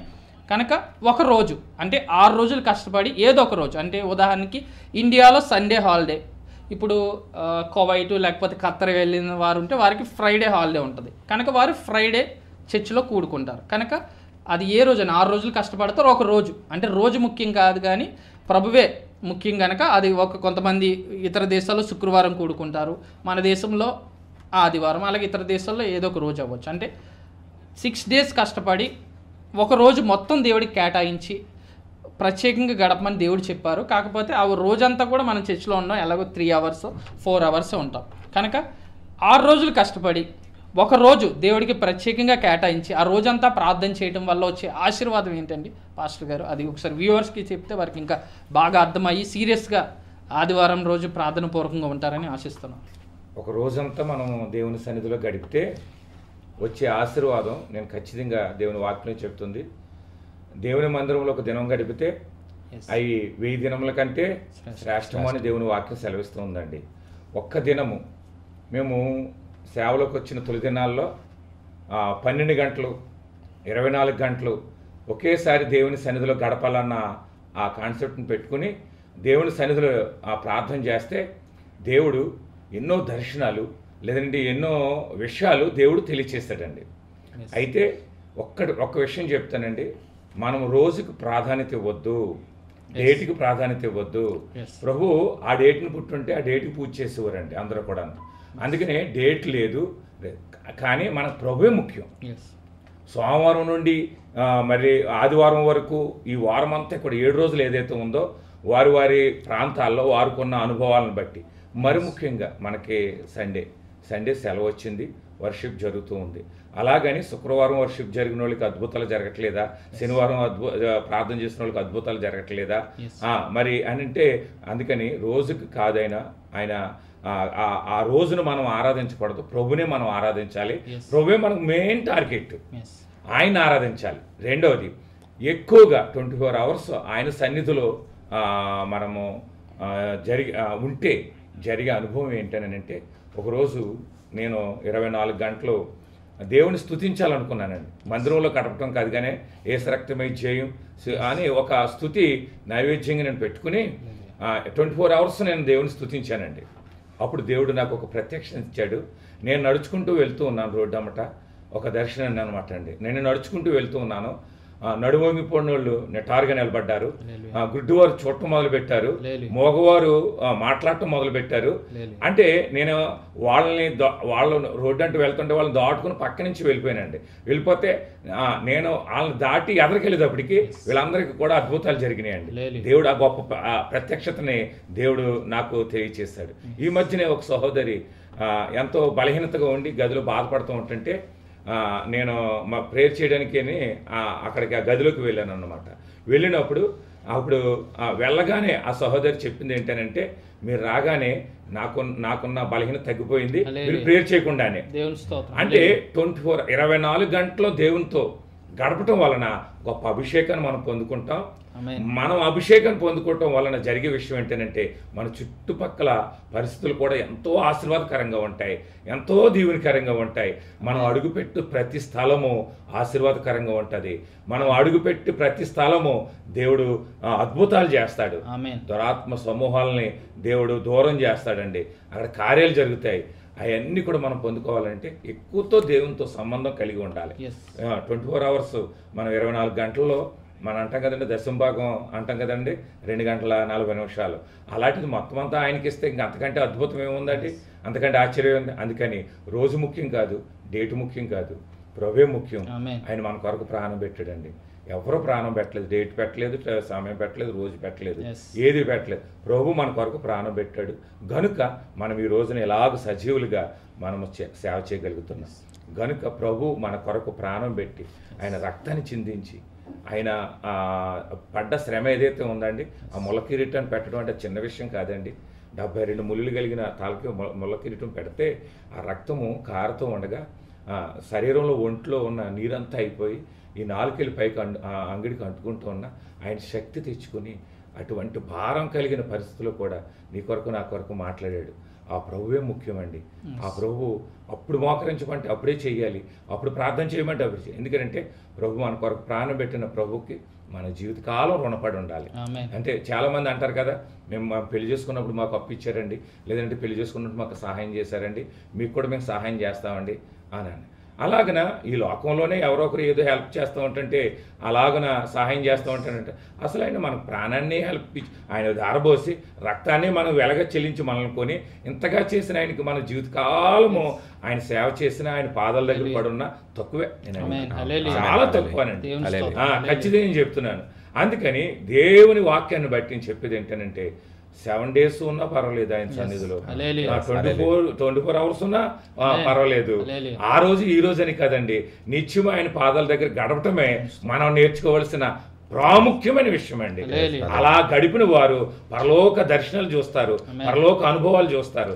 యోహాన్ గారు పద్మాసు ద్వీపంలో ఉండగా నేను పరవశుడున్నాయి, ఆత్మవశుడున్నాయి, ఆ పరలోక దర్శనాలు చూస్తానంటాడండి. అందుకని మనం ఆత్మవశులై ఆ పరలోక అనుభవాలు చూడాలంటే నిత్యము ఆయన పాదాల దగ్గర మనం గడిపేవారుగా ఉన్నప్పుడే దేవుడు కార్యాలు చేస్తాడు, దేవుడు అద్భుతాలు చేస్తాడు.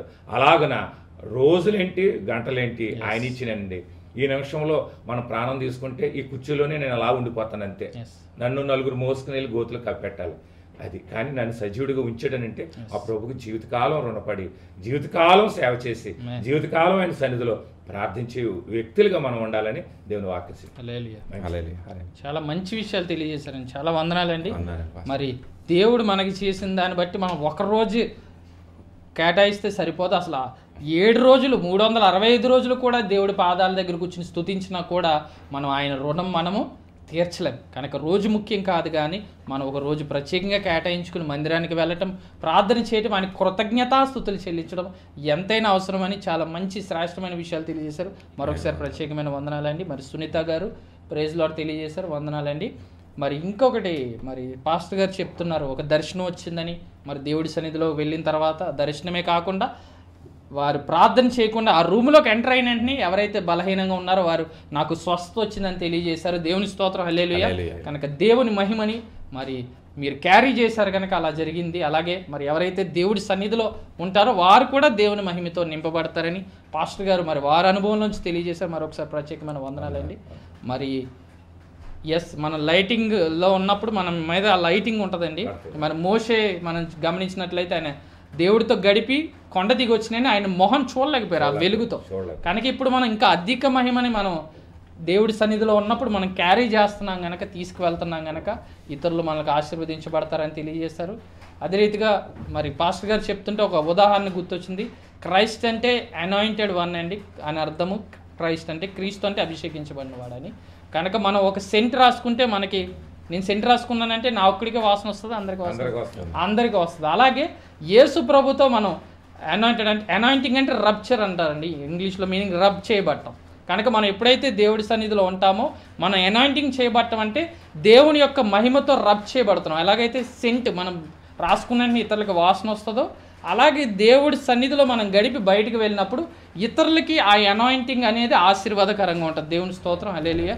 అటువంటి వారి అనుభవంలోంచి అది తెలియజేశారు. మరొకసారి ప్రత్యేకమైన వందనాలండి. మరి చివరిగా ఈ విషయంలో మరి కిషోర్ అబ్రహాం గారు కూడా అభిప్రాయం తెలియజేసిన తర్వాత మన చివరి ప్రార్థనతో ఈ కార్యక్రమాన్ని, ఈ లైవ్ని మనం ముగించుకుందాం. అవునండి, ఇప్పుడు వరకు విన్నారు కదండి. పాస్టర్ గారు చెప్పినట్టుగా ఇది ఆత్మీయ కోణం అనమాట.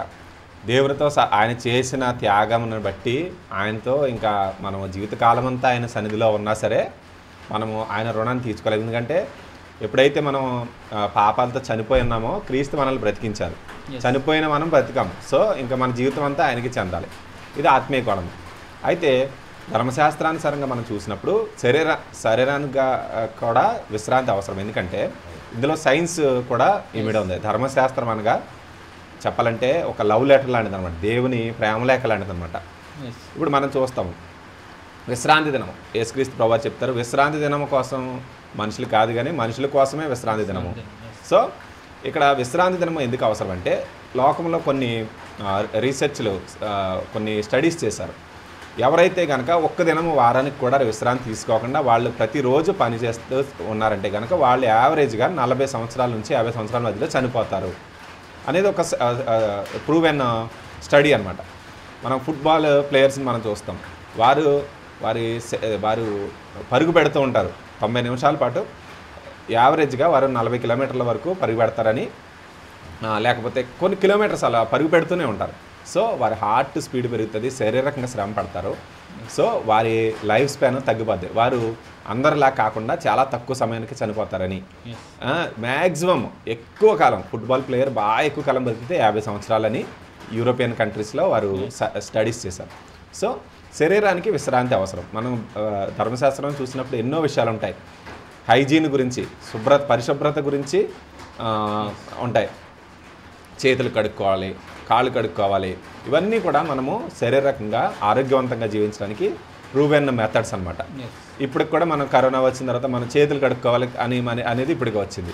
అది ధర్మశాస్త్రానుసారంగా ప్రతిరోజు ఉన్నదే. తినే ముందు, భోజనం చేసే ముందు చేతులు కడుక్కోవాలి. అలాగే విశ్రాంతి దినం అనేది మనకి ఎందుకు అవసరం అంటే, మనకి విశ్రాంతి తీసుకోకుండా కనుక ప్రతి దినము మనం అలాగా పని చేసుకుంటూ మన పనిలోనే వెళ్ళిపోయామనుకోండి, ఒక్క దినం కూడా రెస్ట్ లేకుండా మనం అలాగే ఉన్నామంటే కనుక మన శరీరము క్షీణించిపోద్ది, ఆరోగ్యం దెబ్బతింటుంది. ఆ తర్వాత చూడండి, ఎప్పుడైనా సరే ఒక వ్యక్తి ఒక 4-5 రోజులు నిద్రపోలేదనుకోండి, ఏం జరుగుద్దండి? అప్పటికప్పుడుగా ఒక 4 రోజులు వరుసగా నిద్రపోకపోతే కనుక వెంటనే అతను రోగగ్రస్తుడు అయిపోతాడు. ఏదో ఒక రోగం అతని మీద అటాక్ చేస్తాడు. మనము అది ఇన్స్టెంట్గా తెలిసేది. కానీ విశ్రాంతి దినం కూడా అలాంటిదే. వారానికి ఒక రోజు విశ్రాంతి అనేది దేవుని క్రమం. అలా విశ్రాంతి కనుక మనం తీసుకోలేదంటే కనుక సోనర్ లేటర్ మనము కొన్ని సంవత్సరాలకో కొన్ని నెలలకో మనం అనారోగ్యం పాలైపోతాం. కాబట్టి ఒకటి ఆత్మీయంగా దేవజనులు చెప్పినట్టుగా దేవుని సన్నిధిలో ఒక రోజు గడపడం చాలా ప్రాముఖ్యము. అట్ ద సేమ్ టైం విశ్రాంతి, ఆ రోజు అంతా కూడా దేవుని సన్నిధిలో మనం విశ్రాంతిగా సంతోషిస్తూ ఒకరోజు కంప్లీట్గా మనం ఆత్మీయంగా, శరీరకంగా ఆత్మీయంగా కూడా మనం ఆ రోజు కంప్లీట్గా రిఫ్రెష్ అయిపోవాలి. కాబట్టి ఆ దేవజనులు చెప్పినట్టుగా దేవుని సన్నిధిలో సంతోషించాలి, ఆనందించాలి. 1000 దినాల కంటే శ్రేష్టమైన దేవుడు చెప్తున్నాడు. అదేవిధంగా మనం శారీరకంగా కూడా విశ్రాంతి తీసుకోవాలి. 2 గంటల 3 గంటల మనం ఆరాధనకి వెళ్ళి రావటం అనేది విశ్రాంతి దినం యొక్క ఉద్దేశం అసలు కాదండి. ఆ రోజు కంప్లీట్గా రెస్ట్ తీసుకోవాలి మనం. చాలా మంచి విషయాలు తెలియజేశారండి. కనుక మరి ఇందాకడ వరకు ఇవన్నీ కూడా మీకు అర్థం అవ్వాలని చెప్పాం. కానీ ఫైనల్గా ఏంటంటే దేవుడి వాక్యంలో మీరు ఒక రోజు మందిరంలో గడపాలి, ప్రార్థన చేయాలని దేవుడు చెప్పారు కనుక, వాక్యంలో ఉంది కనుక మనం ఒబీడియన్స్గా దేవుడి వాక్యాన్ని పాటిద్దాం, మందిరానికి వెళ్దాము. అది చేసినప్పుడు మరి దైవజన్ తెలియజేశారు, శరీరకంగా కూడా మనకి లాభమే. మన విశ్రాంతి దినం చేస్తే మన మందిరానికి వెళ్ళి ఆ రోజు ఏ పని పెట్టుకోకుండా దేవుని స్తుతిస్తే అటు ఫిజికల్గా మన ఆరోగ్యానికి కూడా మంచిదే. కనుక దేవుడు చెప్పింది చేసినప్పుడు ఆధ్యాత్మికంగాను అలాగే ఫిజికల్గాను అన్ని విషయాల్లో మనము బ్లెస్ అవుతాం. మరి ఇక్కడ కొంచెం రెయిన్ స్టార్ట్ అయిందండి, అందుకని సౌండ్ వస్తుంది. కనుక మరి చివరిగా మరి దైవజనులు డేవిడ్ గారు అందరి కొరకు ప్రార్థన చేస్తారు. మరి బ్రదర్స్ ఇన్స్టాగ్రామ్లో అలాగే యూట్యూబ్లో ఉన్న కామెంట్స్ సేవ్ చేయండి. మీ కొరకు మేము తర్వాత ప్రార్థన చేస్తామండి, గమనించండి.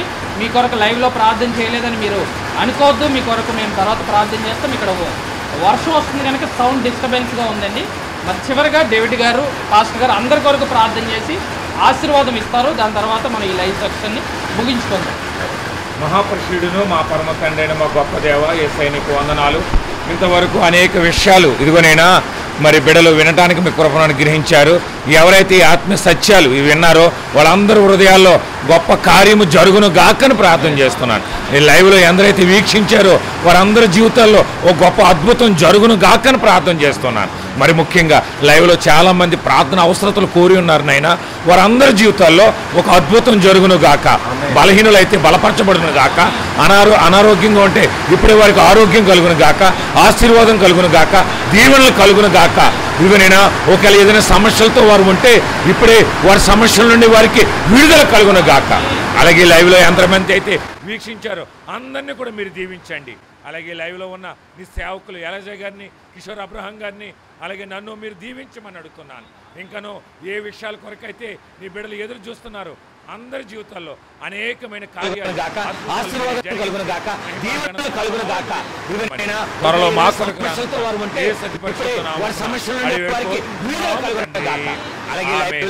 దేవుని ప్రేమయు కుమారుడిని యేసుక్రీస్తు వారి కృపయు పరిశుద్ధాత్మ నేను సాహసము కూడిన మనలరుకును మరి ముఖ్యంగా ఈ లైవ్లో ఈ కార్యక్రమాన్ని వీక్షించిన ప్రతి ఒక్కరికి దేవుని ఆత్మ తోడైండు నడిపించును గాక.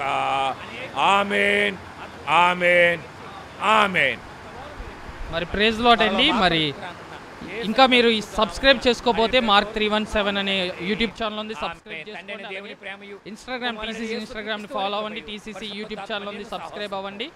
మరి దయచేసి మరి వచ్చే వారం కూడా మనం లైవ్ లో ఉంటాం కనుక గమనించి లైవ్ లో ఉండవలసిందిగా కోరుతున్నాం. మీకు ఏమైనా ప్రార్థన వస్తువులు ఉంటే 9133361999 అనే వాట్సాప్ నెంబర్ కి మీరు వాట్సాప్ చేయండి. మీ కొరకు మేము ప్రార్థన చేస్తాం.